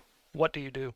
Hi, and she falls onto me. I feel like I should make a check to see if my drunk ass falls over. Not onto you. She just like stumbles a bit and like has to catch herself by like putting her hand on the floor. So like she's just like at your height now, and y'all are face to face. Gotcha. And she then tries to steady her and says, "Honey, that wasn't good. Let me try it." She looks offended and shocked and says, Well, you actually did play good, so I can't say anything about your playing." And she hands it over to you and says, "Where did you learn how to play?" Bareback. Okay. I just, you met Huey. I just watched him. Oh, yeah. And, yeah. Yeah, the other... Hey, Inchi, all of your friends are as short as you. Have you ever noticed that? Huh? What? I mean, they're not... I mean, I'm not as short as them. Right. I think You're shorter. Funny. All right. Blinken, you're having this fight with the draconic spirit, and she is talking to Bonnie while you do it. Do another round of combat, Blinken. Okay. Gotta do this. Let's see. So like, I'll look back and say, "Just play the goddamn instrument." And they're like face to face, and they're kind of like laughing. Oh, crit! Yeah. Crit. Oh, hell yeah, son. So again, you pull back on your bow. Aranax like kind of like leaps up into the air a little bit. This is all in slow motion, so it looks sick as hell. You like unleash this bow, and like golden sparks leave your fingertips. Your arrow ignites the air around it as it travels just about 10 feet over to where this draconic spirit is, and you hit it right in its mouth, and the golden fire from it spreads over the blue fire of this draconic spirit. And you hear it go, Lincoln Plantfoot, the dragons are watching you. Be well. You play games with gods. Protect yourself and Aranax, and you may save this city. And this draconic spirit disappears in a shower of golden sparks. But Blinken, it leaves something behind. There are a few small golden scales right here. Or not golden scales, but prismatic scales right here on the floor. I go up to it and look at it, and I'm like, keep playing that instrument, and I'm gonna grab the scales. And they're not even playing; they're just like arguing and giggling behind you. It's so annoying to listen to. You like walk over to these things, and you bend down, and you have to catch yourself because you're drunk. You think that you're seeing things because when you look at the scales, they're a little bit transparent, and they're also every single color. Every color, every shade of every color you've ever seen, and there's like some colors you haven't even seen before in there. And then you feel the presence of Aranax stand over you and crane its long neck over you to get a good look at these scales. And even though the draconic spirit has disappeared, the spirit of Aranax is still in the room with you. And he sends you the mental image of wizards collecting the scales of prismatic dragons as they fell off in combat or while they were flying, or even ripping them from the corpse of prismatic dragons. He shows you that there were not many prismatic dragons here on the material plane, but that they were very powerful for spellcasting purposes. You can use a prismatic dragon scale to cast a spell that's higher than what you can currently cast. So, you can cast some magic, right, as a ranger? A little bit, yeah. Yeah, I remember that from when I played. That's why I liked it. So, one of these prismatic dragon scales will allow you to cast one level higher. So, if you used one, you can go one level higher. If you use all three, you can go 3 levels higher. But after use, they are burned up. They are done. So, this is one use only for all, I'll say 4 of them, okay? Yeah, all right. This is similar to the Lamia scales from the Candlekeep campaign. Okay, yeah. Okay. Brax, are you back? I'm back. Sorry about that. Hey, it's okay. Blinken finished up his fight. Thorgrin and Huel, or Huel first, then Thorgrin, you are in the room with Billis, the ghost of this orc that was friends with Huel, and this Iron Eater ghost, this hardy dwarf ghost that seems disappointed with Thorgrin's life decisions. Huel, you just mocked it to its face, and that seemed to really hurt it, and then you watched Thorgrin hit this thing and do no damage to it. What do you do? I'm going to cast a spell. A spell? Try to, anyways. I'm like, you need to lighten up a little bit, buddy. I'm going to try to cast Hideous Laughter. He needs to make 15 or go prone. He needs to make a 15? Yeah, Wisdom. Okay. He got an 18. And so he makes it? Yeah, he makes it. Do you do half damage on a... Is it one of those spells? No, nothing happens. Okay. I'm like, get him, Billis. Didn't Thorgrin... If you hit him harder, he'll feel it. That'll be my turn. The Iron Eater ghost says, and see this, Thorgrin, this is why you're weak. You don't have a strong clan around you to keep you in line. And then it is Billis's turn, and he is going to swing his war axe at Iron Eater Ghost. Ooh, for a nat 20. So that connects with his big ass axe. I took like an edible like 4 hours ago, and I can't feel it at all, but I think that's the reason I can't talk this game. So that's 6 damage, so we'll say that's 12 damage since it was critical. So that is 25 damage total tonight. And then Billis is going to go again. Hey, nothing but good rolls from Billis tonight for 9 damage, so we're at 34. Thorgrin, it is your turn. Currently, this orc ghost is doing more damage than you. Yeah, sorry. Okay. Well, I'm enraged. Mm-hmm. Candelabra in hand. For 7. 7? That misses. Attack number 2 for 16. Hey, there you go, bud. You finally got one. What would we do for damage? It's an improvised melee weapon.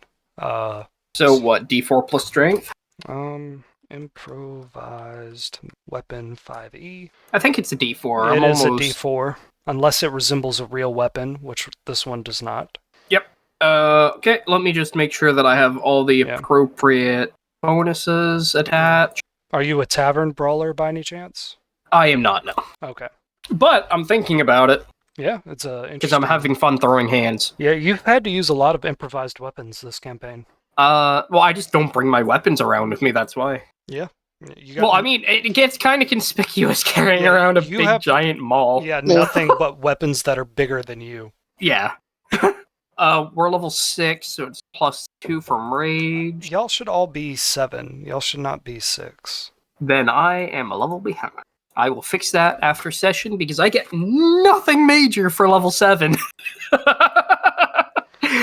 Maybe that's why I forgot to level up. Okay, I think I'll be leveling y'all up more in part 2 of this campaign. Dope. Plus 1d6 plus half my level, half of 7 is like 3 rounded down.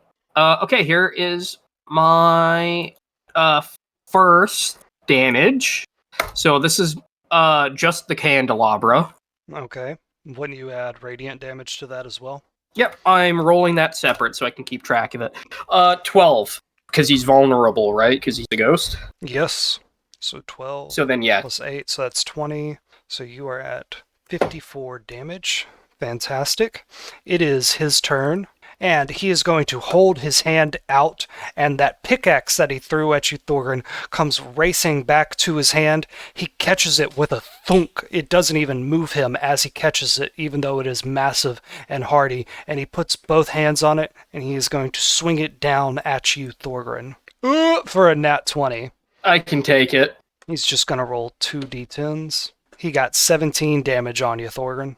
Okay, is that Piercing. just 17 piercing? Mm-hmm. Oh, yeah, you're raged. So 17. that would be 8 damage. 8. Because when you're raged, it's half. And he is going to roll his second attack for a 10. He would add +2 to that, so 12. 17 or higher. Your armor class is 17?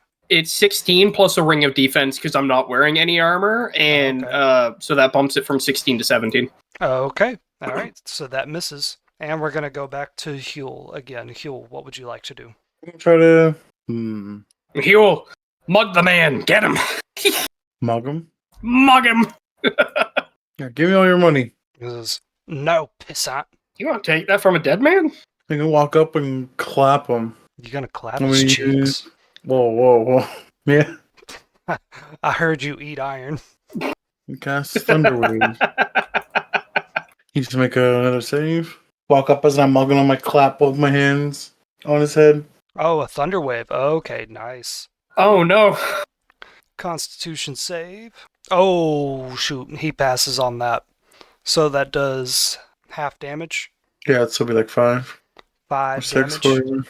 Alright. Yeah, 5. Okay, and he does not get pushed back, but that does affect him. Thorgrim, it is your turn again. What would you like to do? Let's go for the 2 attacks. Do it to it.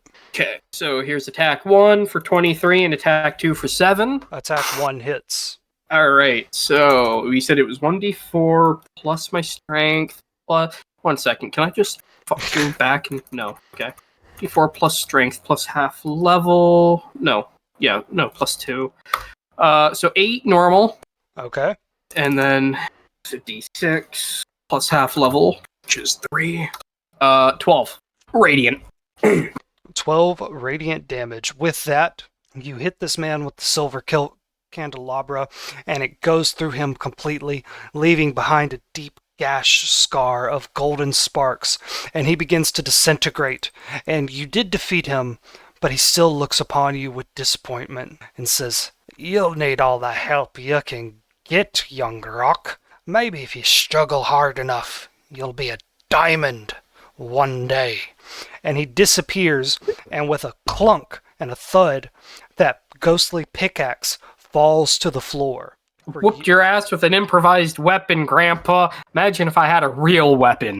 Speaking of, that pickaxe is still there on the floor. He left it behind for you, saying you'll need all guess the I gotta pick help you can get. A ghostly pickaxe.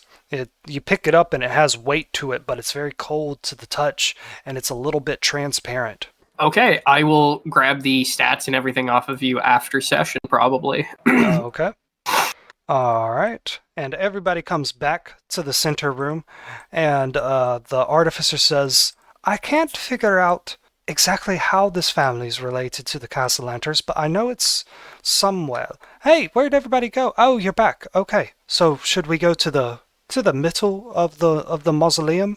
The little girl says that's where all the heads of the family are buried. Oh, and then like I'm gonna, like on the episode of Archer where Archer lost his hearing, so he's like clearing his ear, going "muh muh" because I heard the thunder. Yeah. So Yeah. that's what I'm doing right now. I'm like "muh muh." I'm like, what the hell happened? You see my hair's all up. your beard hair. Yeah, everything is just up. Just blown back. Yeah, even Billis like has his hair like blown back. Elzerna gets happy. She sees Aranak and she goes, "Oh, doggy!" And she runs over to pet it. And the artificer says, "Is that a?" No, I'm saying Dog, things. dog. Big dog. Okay, and she pushes through all of you, and she begins walking up these steps here. And y'all come into this room, and you see standing at an altar depicting the founding Castellanter families, the ones that worked hard enough to get their family to not be commoners anymore and to become nobles during the year of the cockatrice. There is a smiling, happy family cheering to or in front of a crowd of people that are cheering them on during a parade, celebrating their coronation, and standing in front of that is a figure in a black cloak.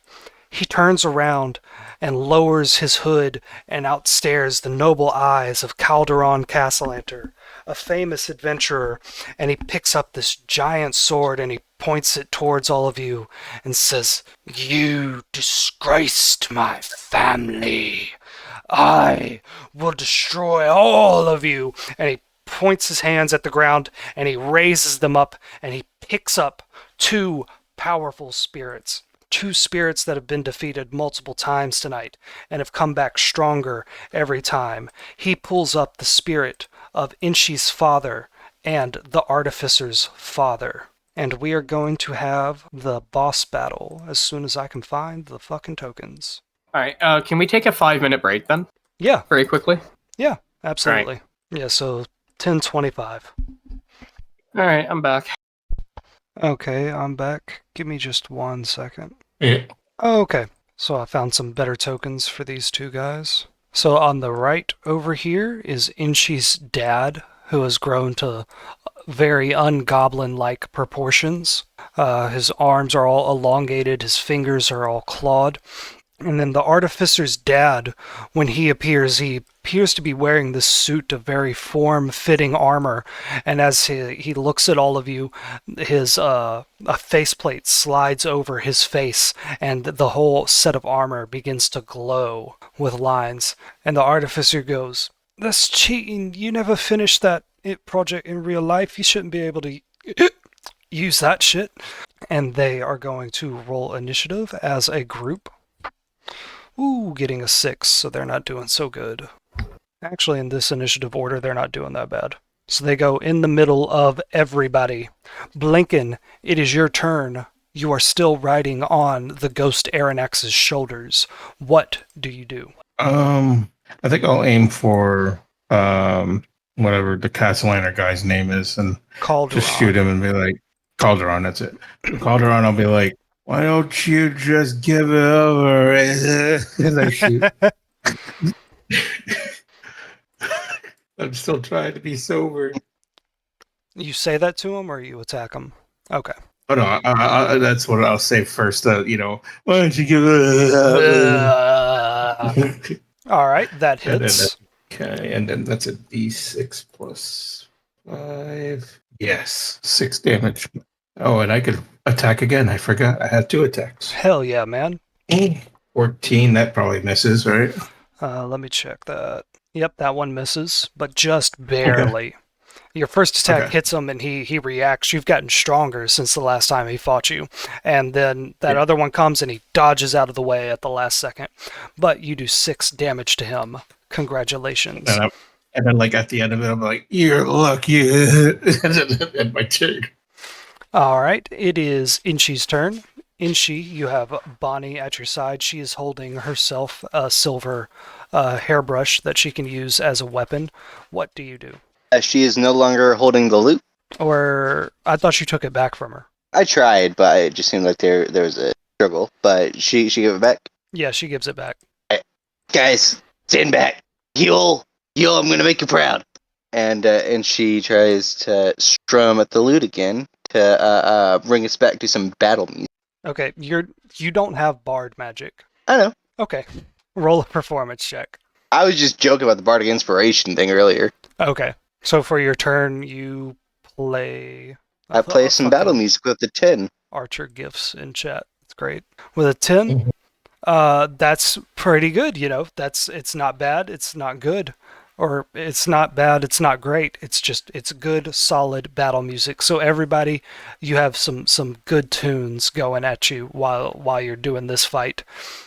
Inchi, you can see your dad up here, by the way. Yeah. Is that your whole turn? Yep, that'll be my turn. Okay. It is the Artificer's turn, and she extends her hand and she does her finger pistol aiming at her father, and then she turns and aims towards Calderon Castellanter and says, "How dare you?"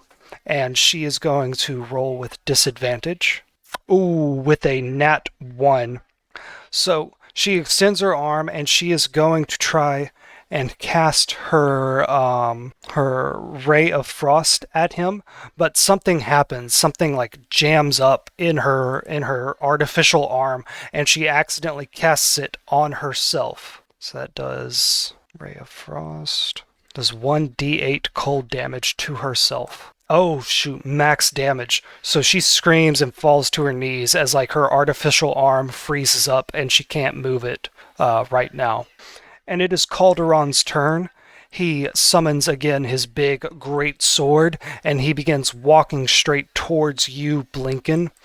And he again says, "The songs of my descendants were playing loudly and distorted, as if something was wrong with them, and then they were cut short.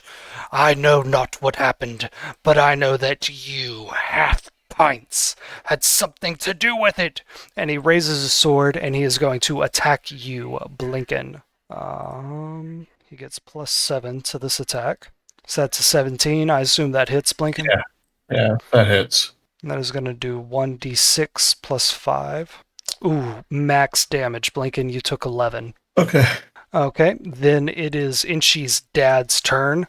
He yells up into the air, "I'll see!" And he begins rushing forward, and he is going to take a swipe at Aranax's feet with his elongated clawed hands. Ooh, with an 18, I bet that would hit. That definitely hits. But that definitely hits. Just some hand claws, so he's going to roll a d6 for 2 damage. And then he's going to go again for 13. Would that hit Aranax? No, he has a 17. All right, Aranax jumps out of the way of that attack. This ghostly figure of the Artificer's father in armor is going to look at her and say, is going to look towards the Artificer and say, "Have you seen my daughter?" And it takes a step towards her, and it looks at her, and it is going to cast Lethargic Gaze, or Stony Lethargy, on her. My roommate's watching Pluribus without me. What the fuck? Alright, so we're calling session just so you can go jump on the couch. Yeah. Yeah, good. We could. Do y'all want to? No, I'm missing your show. I'm Shit. having Oh, fun. no. I mean, I'll be able to watch it later. It's fine. I'm going to ask her to close the door because I can hear it, though. You're watching it without me? It's fucked up. Alright, I'm back. Pluribus is a good show, though. Y'all should be watching it if you're not already. Yeah, I should check that. Oh yeah, Kim Wexler, Vince Gilligan. It's bound to be good. Oh, yeah. All right, so this construct spirit, that's what the Artificer's dad is based on, casts Stony Lethargy. She's going to need to make a wisdom saving throw, and if she fails, she is going to be unable to use reactions, and her speed will be halved. And she makes that wisdom saving throw with disadvantage because she is exhausted. She got a 10 plus her wisdom. Her wisdom is 1, so she got an 11, so she fails. So she is already exhausted. Her arm is frozen solid, and she's drunk. And now with this, she goes like almost catatonic. She can barely stay up on her knees as she is right now. And I think that's all he can do this turn. Okay, so now it is Huel's turn. Huel, what do you do? I'm gonna try to cast a Thunder Wave. Okay. Move up a little bit. Scurry up like here. Okay. Try to hit this fella. Thunder Wave. Do you want to try to position yourself where you can hit him and Inshi's dad at the same time? Yeah. Yeah. Hit 2 of them with the column. For sure. Okay. I'm going to roll 2 d20s. The first one is Calderon. The second one is Inshi's dad. Hey, they both fail. So they both get pushed back 5 feet. Do they go prone with that? I don't think so. I think they just get moved back. Okay. And they take... He claps both of his hands together for 9 damage. Hell yeah. And that's my turn. Okay. Let me add that to both of them. So Calderon has taken 15 damage tonight. Inshi's dad has taken 9. Thorgrin, it is your turn. Or actually, right. it's Billis's turn, my bad. Billis leaps over your head, Huel, and races forwards towards Calderon and swings his axe at him and says, You a spirit in my head. Billis rolls his first attack, getting a 19. Good on you, Billis. He rolls a d8 plus 2 for damage, max damage. Calderon has taken 25 damage tonight. Billis does his second attack for a 5, so that misses. Now, Thorgrin, it is your turn. You are drunk. You are surrounded by the spirits of the dead. Your ancestor just called you a bitch and left you behind the spectral pickaxe. What do you do? Oh, sorry. I thought you were still doing Buddy's turn. Yeah, I will swing the pickaxe at the big guy, I guess. Okay. Person. So I was going to get the stats off of you later, but if I'm using it now, what do I roll? You're going to be using the war pick from D&D. The war pick, okay. I'll send you a link real quick if you need it. Nope, I got it. All right. 5e war pick. Yep. Alrighty. Let's see. Alright. 24. 24? Thorgrin, that doesn't hit. I'm so sorry, man. That hits. Ripperoni. That hits. 8 plus 4. Nope, can't do that. Alright, 9. 9 damage. Okay. Go ahead and get on that second attack. 25 to hit and 12 for damage. 25 to hit and 12 for damage. Okay. And Thorgrin, when you hit it for that second amount of massive damage, it looks at you furious. You're the one that beat up his direct descendant, Victoro Castellanter. You're the one that made him so weak that a simple arrow was able to end his life. He hates you with everything that he has, and he goes invisible. It is now Elzerna's turn, and Inshi, with the music that you're playing, you suddenly have a little bit of backup. You turn around and you see that Elzerna has summoned the golden mandolin, Froggy's axe, and she is strumming on it, and she is giving bardic inspiration to whoever makes the next attack. Blinken, it is your turn. What do you do? Or she's giving bardic inspiration to whoever wants to claim it. So between the 4 of y'all, there is 1 bardic inspiration up for grabs. Does that make sense? Yeah. Well, seeing that he went invisible, I'm going to be like, shit, look around, and I'm like, all right, I guess I'm going to go after the artificer dad thing. So I'm going to go be like, hey, leave her alone, and I'm going to shoot her. Okay. 11 to hit. That's probably miss. Let me check. Yep, that's a miss.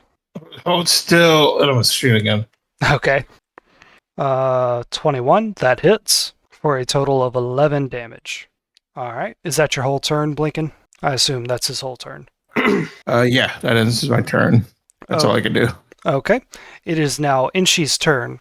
Inshi, the spirit of Calderon Castellanter just disappeared. The artificer's dad looked at her and she stopped moving, and your dad screamed Alcy and then ran forward and attacked Aranex. What do you do? I could pull the ultimate dick move and use that bardic inspiration to do another performance roll.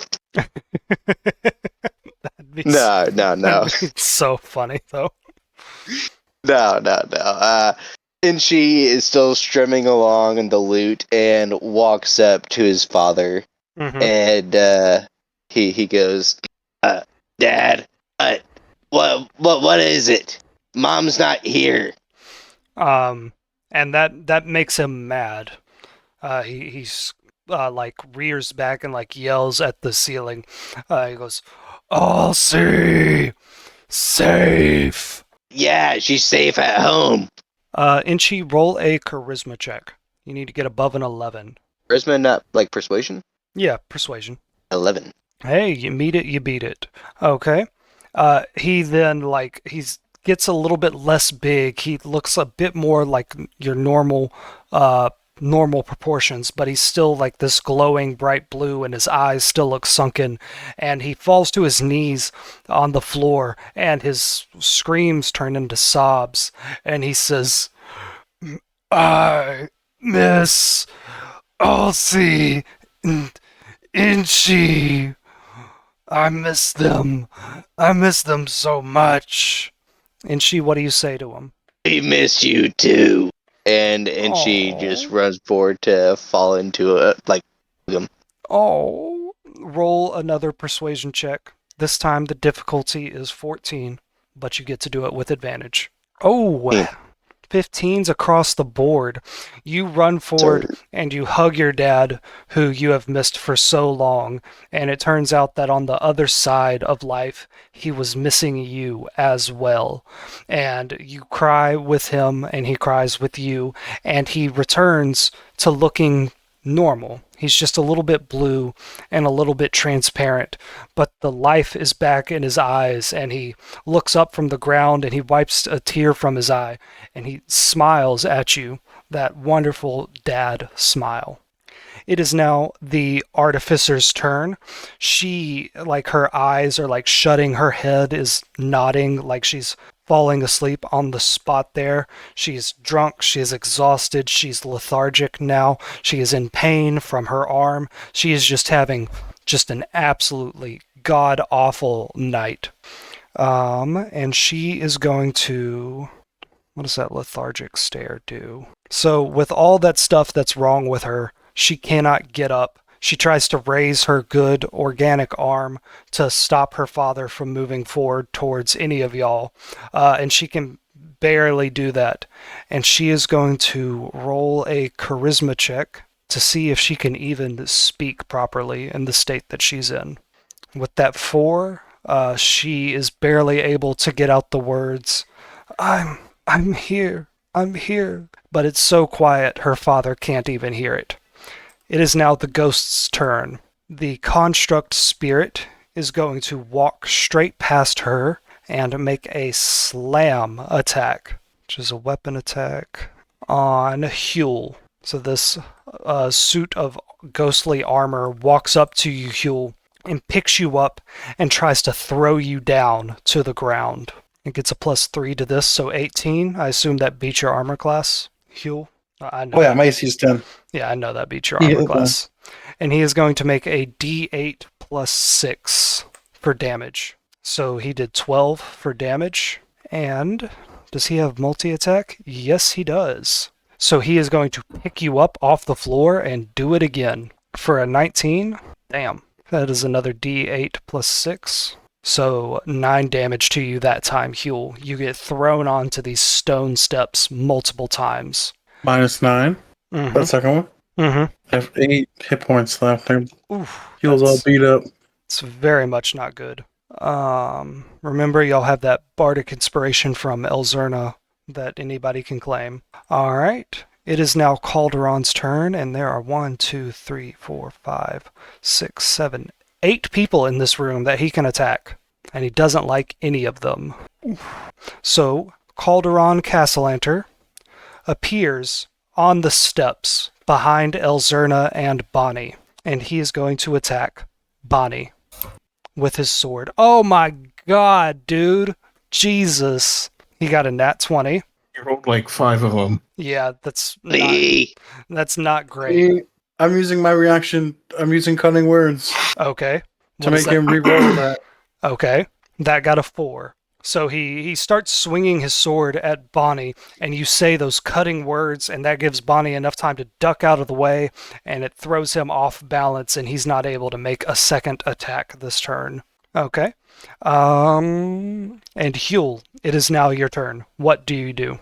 Like, is everybody hurt, or is it just like me and the artificer? I believe Blinken's taken damage tonight, and so is Thorgren. Yeah, but I'm okay so far. I'm like 30-ish. I'm really good. Like, I'm a little scratched up, but out of 7, I'd say I'm a 5. Quick mass. I'm going to use Quick math. mass healing word on everybody. My last 3rd level spell. Okay. So everyone here would get 10 basically. Whoever's hurt. Everybody gets Okay. healed for 10. Does that include Inshi's dad, who's no longer hostile? If nobody else takes it, and we have an extra spot. So heal up to 6 creatures. Oh, so up to... Yeah. Can they take 10 healing each? Or do they have to divide up that 10 between them? No, it's everyone gets 10. Okay. The Within Artificer's 60 feet. taken 8 damage. Let's start with the player characters. How many of y'all need healing? So I definitely I put don't. myself in there. Okay, that's 1. Inshi, do you need healing? Angie doesn't need healing. He just appreciates the warm, fuzzy feeling of the spell going around him. There you go. Thorgren, are you going to take healing? I mean, he's using mass healing word, right? Yep. Up to 6 The people. up to 6 people heal that much health. Yep. Yeah, I'll take the free 10 healing. All right, that's Thorgren. Artificer will take it. Inshi's dad will take it. And that's only 4 people. No other friendly creatures. Oh, Aranax would need it too. Yeah. So Aranax and Blinken want the last 2. Yep. Yeah, I'd do that. All right. Artificer's back to full health. So is Inshi's dad. And then Aranax, Thorgren, and Blinken and Huel are all healed for 10 HP. And that's my turn. Okay. Thorgren, it is your turn. And no one has used Elzerna's Bardic Inspiration yet, so you can. Oh, sorry. Yes. Yes, you, Attack. Brax. Stubborn dwarf man. Attack. I attacked the big guy twice for 12 and 15. Big guy has an armor class of 13, so only that second attack hits. You're looking at 10. 10, okie dokie. So he's taken 21 damage tonight. And it is... Nope, never mind. Okay. It is Elzerna and Bonnie's turn. Elzerna looks terrified, but she is going to stand her ground. And taking inspiration from what you have done tonight, Huel, she is going to cast the cantrip Thunderclap. And there is only one creature that is within 5 feet of her, and that is the ghost of her great-grandfather Calderon Castellanter, who is going to take, 1d6 of thunder damage if it fails a Constitution saving throw. Elzerna's spell save is 10. It got a 13, so it's going to take half damage. So Calderon takes 2 damage from his great-granddaughter. It is Bonnie's turn. She is also terrified, but she is drunk, and she knows how to hold herself in a fight. So she tries to hit Calderon with the silver toothbrush that she has. She doesn't add anything to this. That's 10, so she misses completely. Going back to the top of the order, it is Blinken's turn. Blinken, on Aranax's shoulders, what do you do? Shit, Aranax didn't attack last turn. So whatever. That's all right. So after you give him 2 rounds of combat, okay? Okay.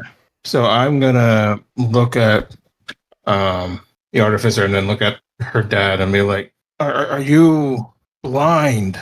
old man. I point at her. The suit She's your daughter. The suit of armor looks at you and follows your finger to the woman kneeling before him. Blinken, roll a charisma check. You need to beat a All 13. Right. And then Or I a do persuasion. persuasion, yep. Okay. Go ahead. That's 14. 14? 15. Hey, Yep. 14's pretty good.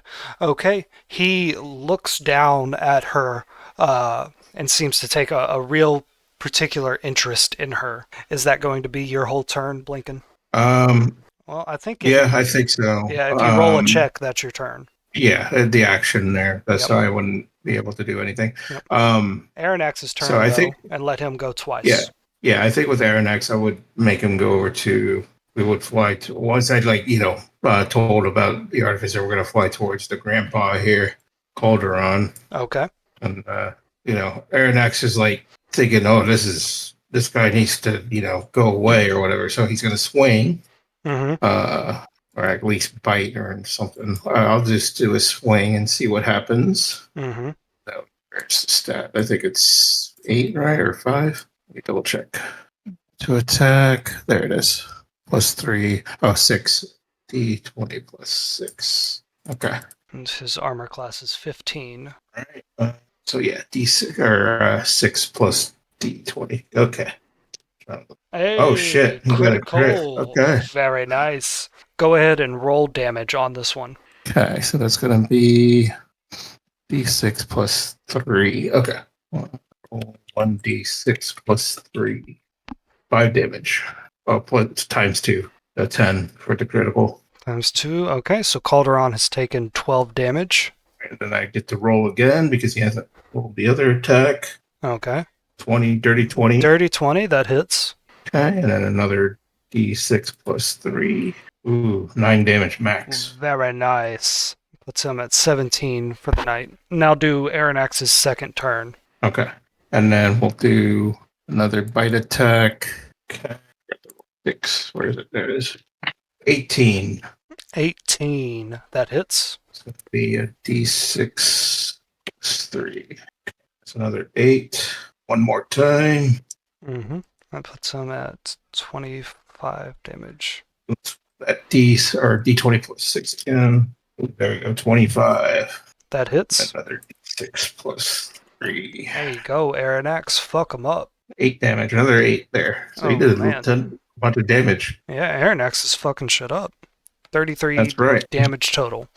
All right. Inchi, it is your turn. You have your dad with you, right next to you, and he's smiling and he's wiping tears from his eyes. And he says, "Oh, Inchi, my boy, if I didn't say it earlier, I want you to know this. For every moment that I am wherever I am, I miss you dearly, and I miss your mom. And I'm glad that you still have her. Because I was good at providing for you, for my immediate people, but your mom, she knows how to do right by everybody. So, Inchi, if you're ever in doubt about what you should do, listen to your mom. She knows how to do the right thing. But I think, in order to get out of this situation, we need to do what I was always best at. We need to steal that guy's sword. Steal his sword? Steal his big sword, yes. His, big dagger. Very big dagger. Well, yeah, let's do it. Oh, And she okay, son, turns. I'll follow your lead. Like I'm a member of your thieving crew. And she turns invisible. Hell yeah. Please find the spell. No, I know how invisibility works. Well, I saw you clicking it. And you turn Good. invisible, and then your father concentrates for a moment, and he turns invisible as well. And you can both see each other in your invisible state. So he's gonna follow your lead here. And she pitter patters to this guy with the very big dagger. Mm-hmm. And he's just going to is it just in his sheath and on his leg, and the hilt is free at his side? He's holding it in his hand. He just attacked Bonnie with it. Ooh, okay. Mm-hmm. It is a very big sword. It is 6 feet long. It's almost as long as a human man. Well, in that case, I did cast invisibility, and that counts as my action. Mm-hmm. Okay. Well, in that case, and she's just going to turn invisible, and he's going to sneak up behind this dude and ready himself for what he might have to do. Okay, and your dad's action was also turning invisible. It is now Artie, the Artificer's turn. Her lethargic, the lethargic gaze has worn off. So she stands up and she looks at the construct spirit, her father, and she says, "Yes, you old fool, I am your daughter." And the construct spirit says, "No, I need to find my little girl. She is not healthy. She cannot be out on her own." And the artificer says, "Well, I grew up. I'm fine now. You don't have to worry about me. You don't have to do anything else for me." And the construct again says, "My little girl, she has trouble breathing." And the artificer calms herself and she lies. And she says, I saw your little girl. She was the one with the metal arm. She was up top, running around." And the spirit says, "No, she cannot run for long." And the artificer says, "I saw her. She looked like she was in pain for a bit, but you know what? She caught her breath, and then she kept on playing. She is fine. You raised a good girl. She doesn't need you to watch over her all the time." She's going to roll a charisma check. She needs to beat a 15. And her charisma is +1. So she got a 14. So she doesn't turn him quite yet, but she has kept him, she has kept his attention. And he says, No, she needs me." And it is now all the ghosts' turn. Calderon is going to go. He's standing in front of Blinken, Aranax, Bonnie, and Elzerna. And he is going to cast Stunning Gaze on Aranax. Blinken, you need to make Aranax roll a Wisdom saving throw. He needs to beat a 14. Okay. Let me see what it is here. Wisdom. Okay. All right. It is +2. Rolling for the check. Oh, sorry. +5. Okay. So it'll be 14 plus 3 more, 17. Okay, so Aranax beats that. He is not stunned. And that is all of Calderon's turn. Next up, it is the Construct's turn. The Construct is going to reach out and grab the Artificer by the shoulder of her left arm and say, "Where did you see my daughter?" And the Artificer is going to try to dodge this. So he's just going to make a straight attack roll. And with a 15, he grabs the Artificer, and this ghost, the armor on it, in real life it would have been hot when it was on and running, so this ghost has very heated armor. It's going to do 8 burning damage to the Artificer, and she grimaces in pain. Huel, it is your turn. What do you do?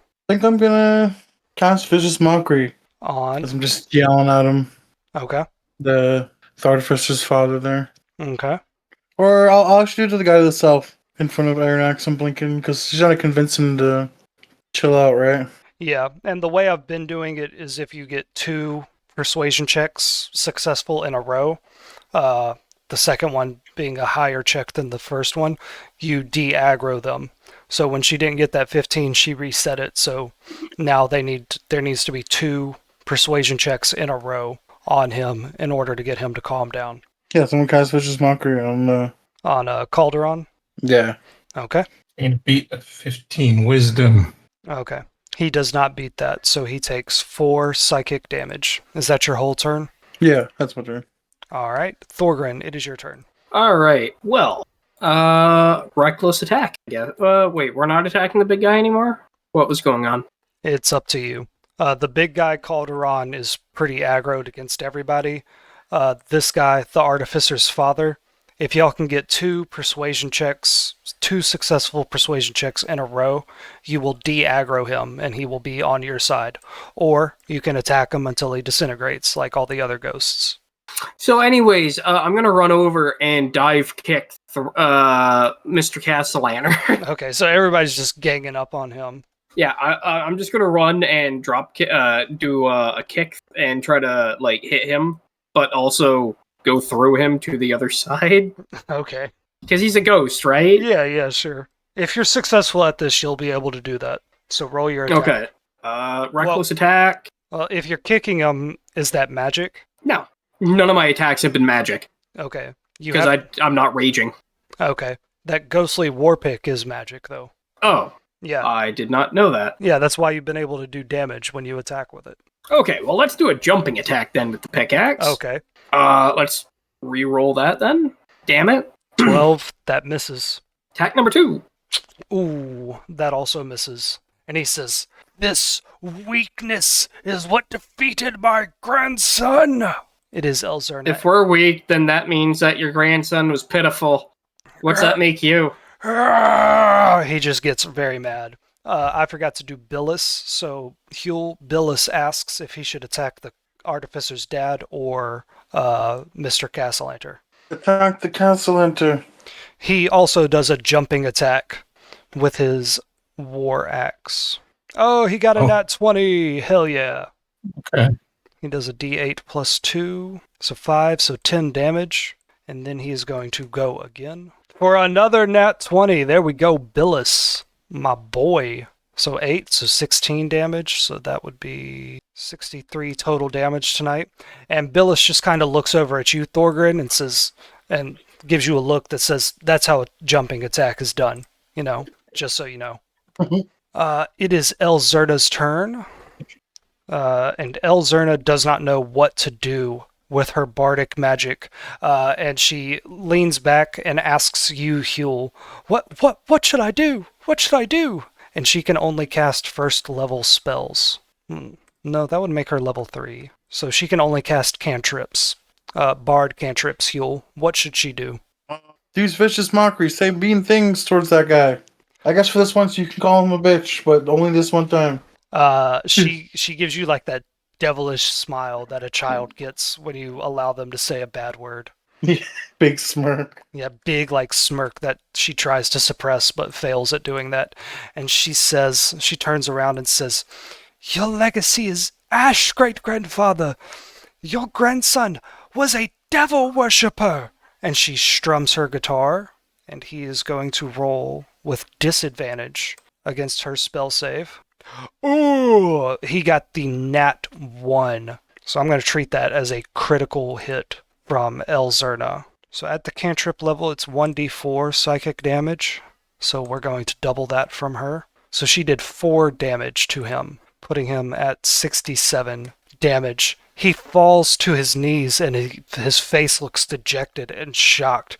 And he says, My family, devil worshippers, you lie. Blinken, it is your turn. What do you do?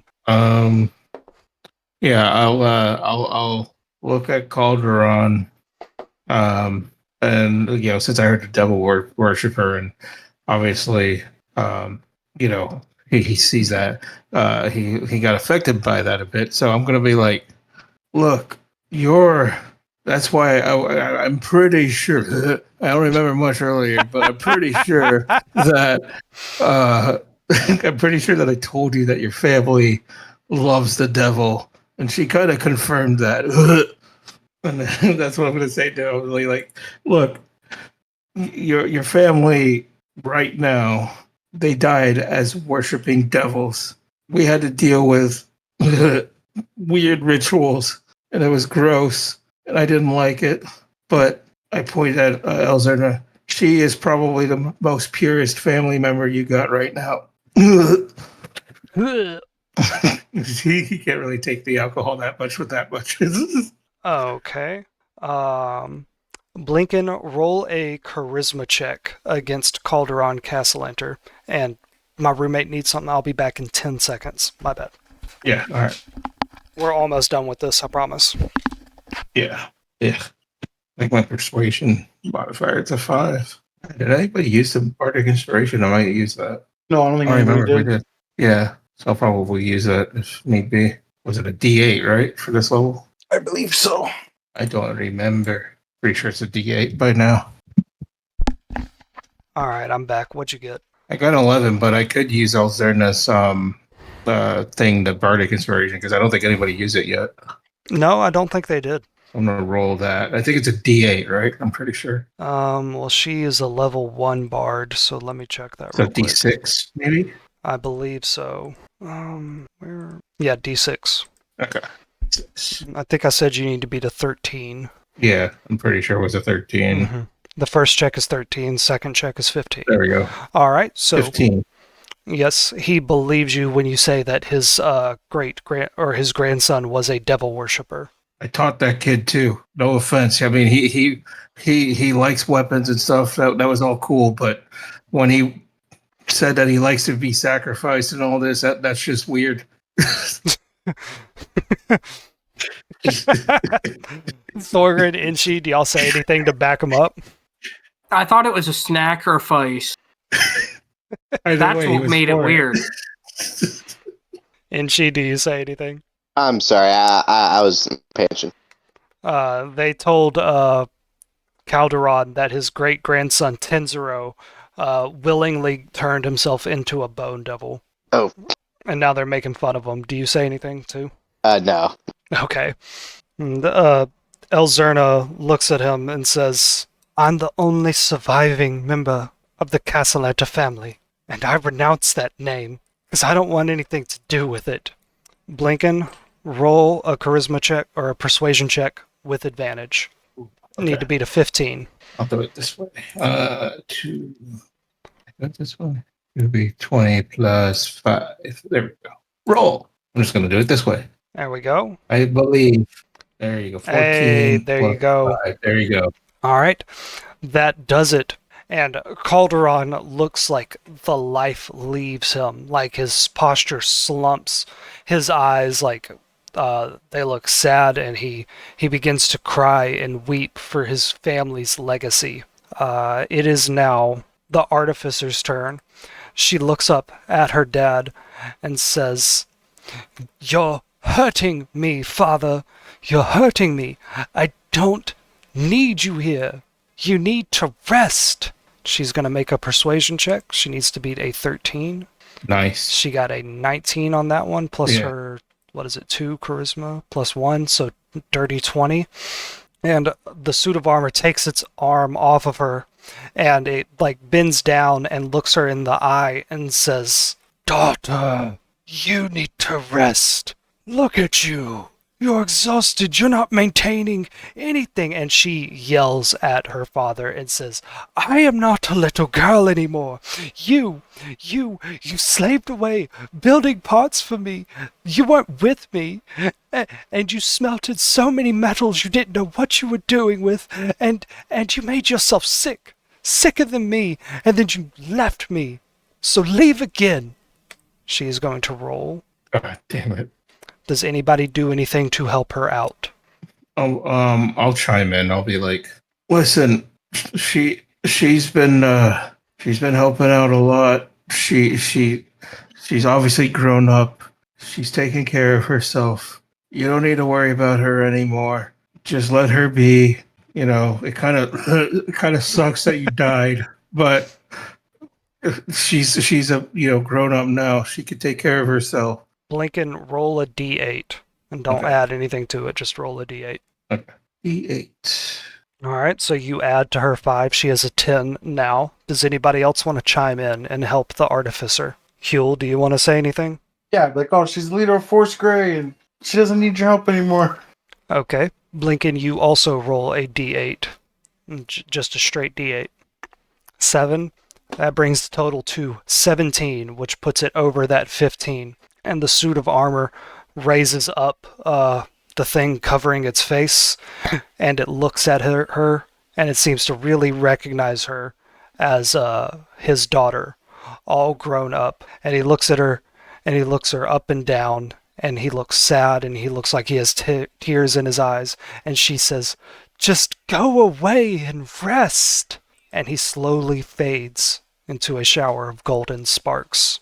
And now it is just all of you alone in this mausoleum with the ghost of Calderon Castellanter, who is looking up at the tapestry of the great members of the Castellanter house, and he looks around and he says, how did it come to this? We were great members of this city. We were here, building it up. Look at all the great bodies buried here, the great nobles. What happened to us? What happened to the city? Does anyone say anything to him? I'll probably just say something like, I'm truly sorry that you had to find out like this. Tenzuro was actually a good student, but unfortunately, with the mother and father going crazy with the devil worshipping, it's just, he just doesn't want to listen anymore. Elzerna steps forward and says, Tenzuro was never a good person either. He was horrible to the staff and to our family pets. He had lost his soul long before he gave it away, and I don't know what the family was like in your days. But my parents made their money through rumor-mongering and financial games and devil worship. The Castellantas are dead. Leave this world behind. And Calderon looks around at all of you. The artificer kind of stumbles where she is and looks around. She looks confused, and she definitely won't remember this part tomorrow. And Calderon waves his hand, and all of these tombs beside you, the 8 tombs, they slide open. And he says, Elzerna, take your inheritance and leave this shame behind you. I am sorry. I'm sorry.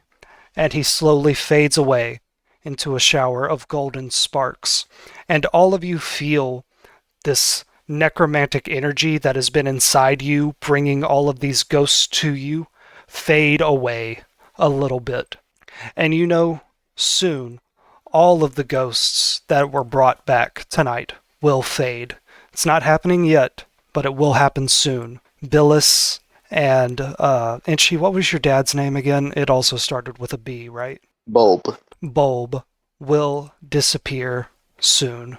So say your final goodbyes. The rest of you look around in these tombs that were opened up, and inside these tombs are skeletons and the treasures they were buried with. And I will be posting that to chat in a minute. Let's see, first up is going to be Inshi.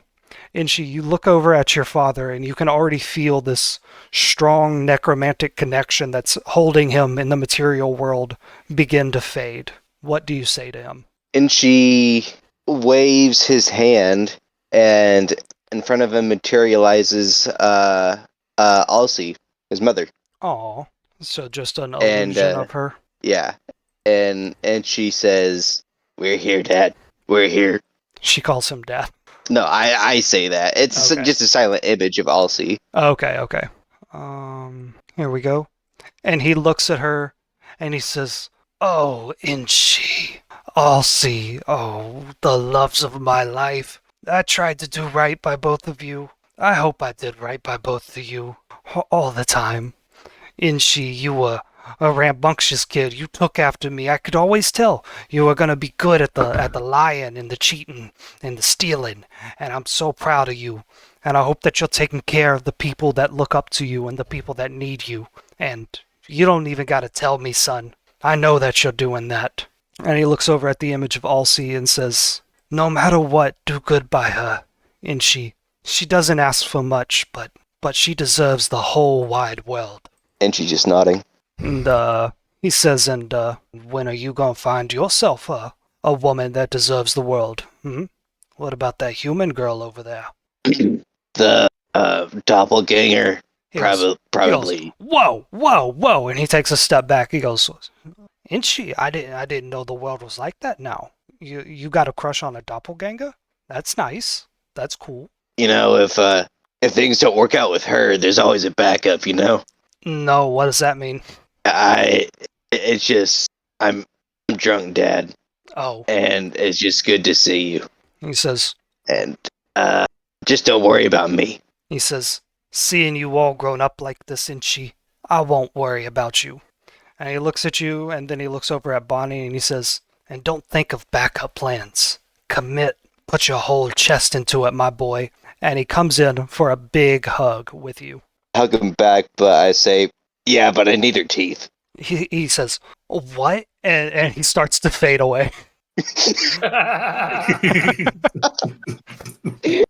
Yeah. Okay. Yeah. Yeah. Huel, you are over here digging through these tombs with your buddy Billis, and you guys are finding incredible stuff. There's so many silver pieces and copper pieces in here, and he picks up a stone and he says, "Huel, this blue quartz, this worth at least 20 gold pieces, Huel." He says, "So many artifacts, so beautiful." Sounds like it's worth a lot of gold pieces, my friend. And then he picks up something that's in one of these older tombs, and it's this blanket that seems to have a bunch of knots tied into it at random intervals. And he says, Huel, this is very old record-keeping knotting.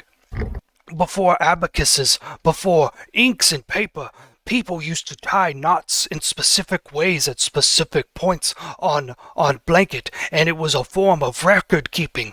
Very advanced, very interesting. Oh, I wish I could study this for years. I wish you could too, friend.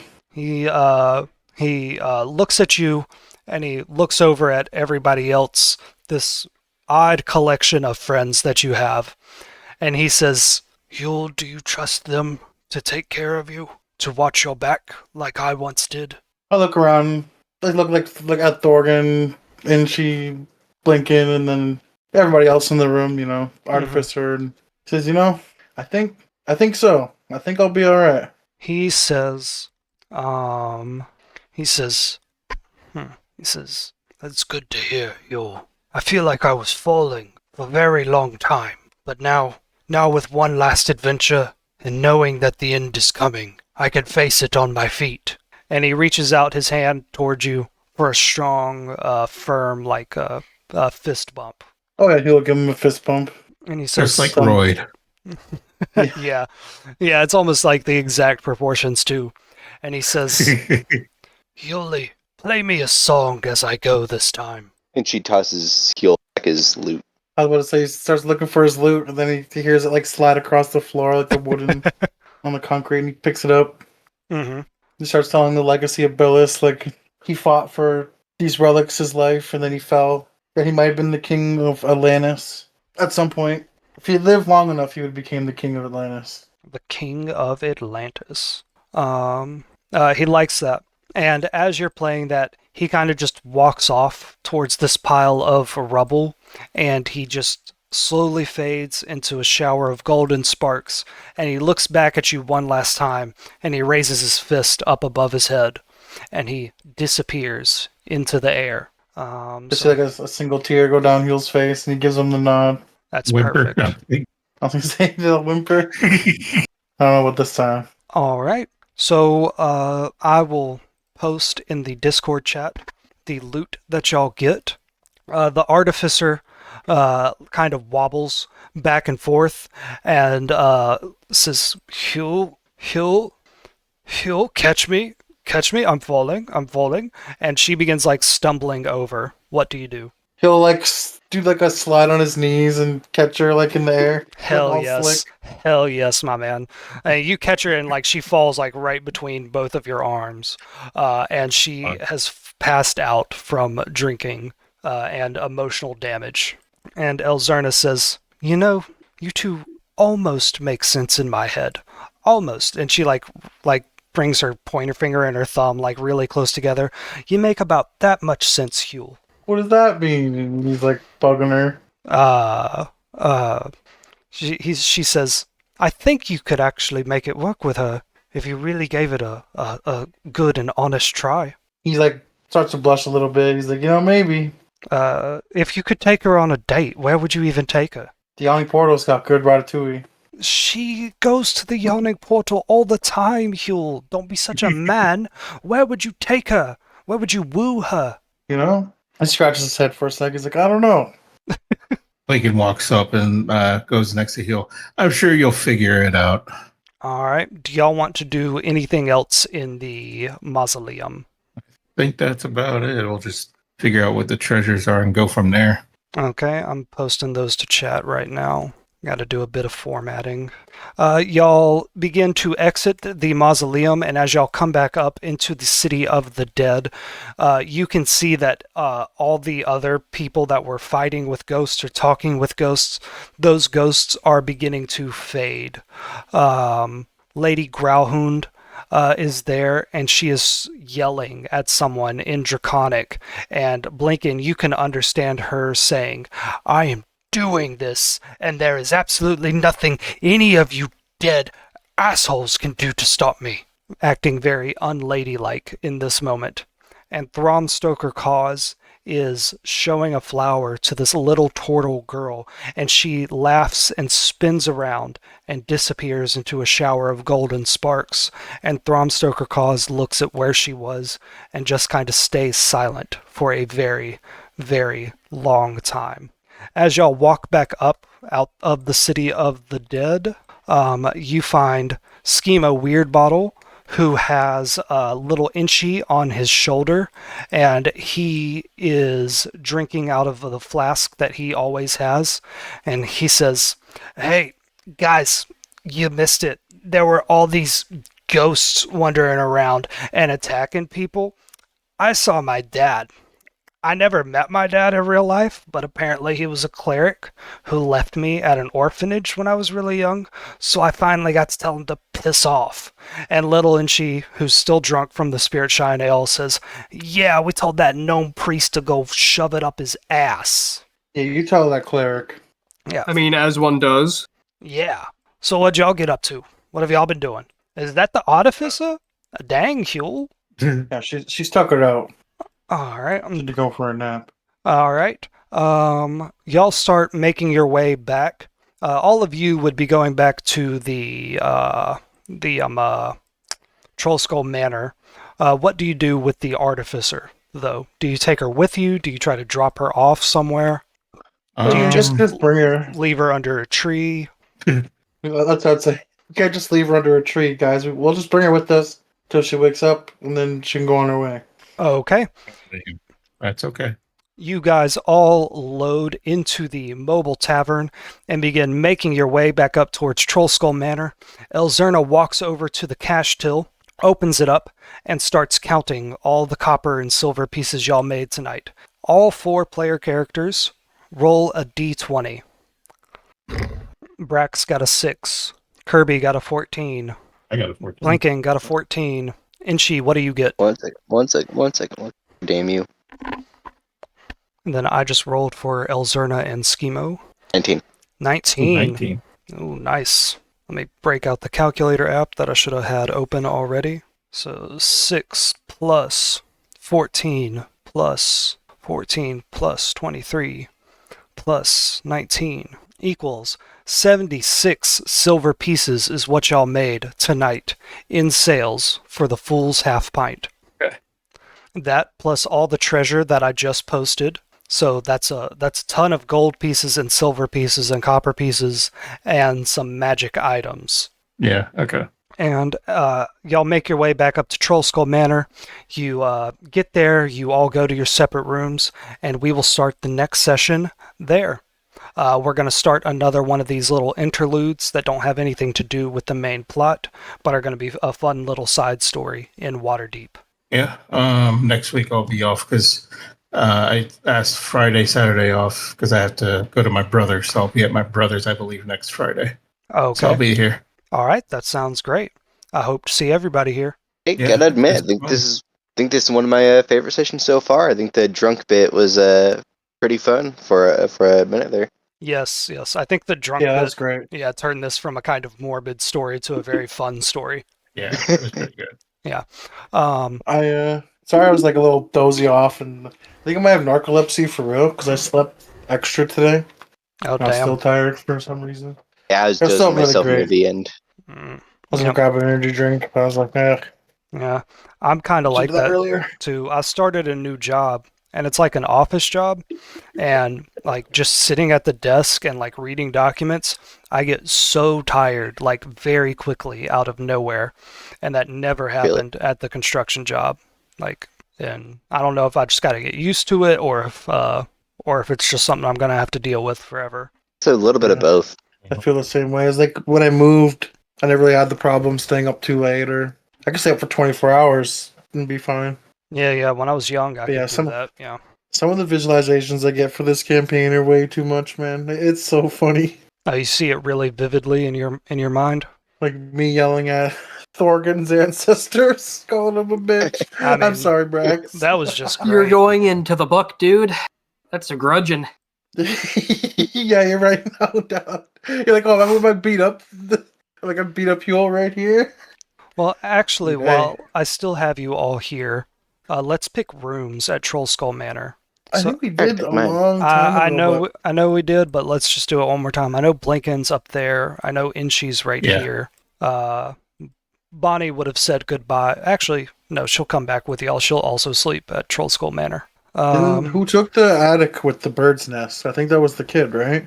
Or was that one of you guys? No, Elzerna picked this room down here because it had a bathroom next to it. So there's an attic. Or I think this was actually switched. I think Blinken had the one on the south. Yeah. Yeah, there is an attic. I think you had the attic, Huel. Yeah, I think I took the upstairs then. Okay. And The very then, top. Thorgren, which bedroom, or which room do you want to make your bedroom? What happened to my map? Oh, okay. It's all pushed to the right. No, my Chrome crashed, and I didn't even realize. What's that one room that I was in on the top floor near the bell? Yeah, I thought that was mine, wasn't it? Or no? Bird's nest area? I'm Did you take the reopening attic? it. Maybe it was you who had it. I thought I was in the attic. I mean, these are two different rooms, so. I'm booting it back up. Like I said, I didn't realize it crashed. Yeah, I could take this room with all the crates and broken stuff. You can have the actual room. No. I was thinking, screw it. I want that one. Which one? This one here in the center? Okay. That one has an old fireplace at it. Okay, good. And Schemo usually stays at his own tower, but he'll sleep down here on the fucking couch. Alright, and this is where we will pick back up next time. Huel, you give the artificer your bed, I assume, because you're a gentleman? Yeah. Yeah. Well, he don't would. let me speak for your character. No, he would. Okay. Yeah. Alright. And then Bonnie will be up here with Inchi. No, if Bonnie's staying the night, and she just goes, my room is the stairs to the right. Liv, I'm bunking with you, buddy. And he crawls behind the bar. Or you could just have a very chaste, night with sleeping with Bonnie. She wouldn't mind. And she crawled behind the bar. Okay. Alright. And we will pick back up there next time. Alright, guys. Thanks for playing. Yeah, that was fun. Sure. That was really fun. That was very fun. Yeah. I'm gonna go watch Pluribus. It's a good show. Y'all should get into it if you can. Yeah, that's true. Yes, mate. Y'all have a good night. Yeah, Y'all later. have a great night. Catch you next week. Catch y'all That's next fun. week. Next week, Yeah. it's gonna be a detective story. Ooh. Should be fun. Better bust out the monocle. Yeah. That would be fun if everybody picked a different detective to do a stereotype of. All right, guys. Y'all have a great evening. Hey, You too, later. Later. Night.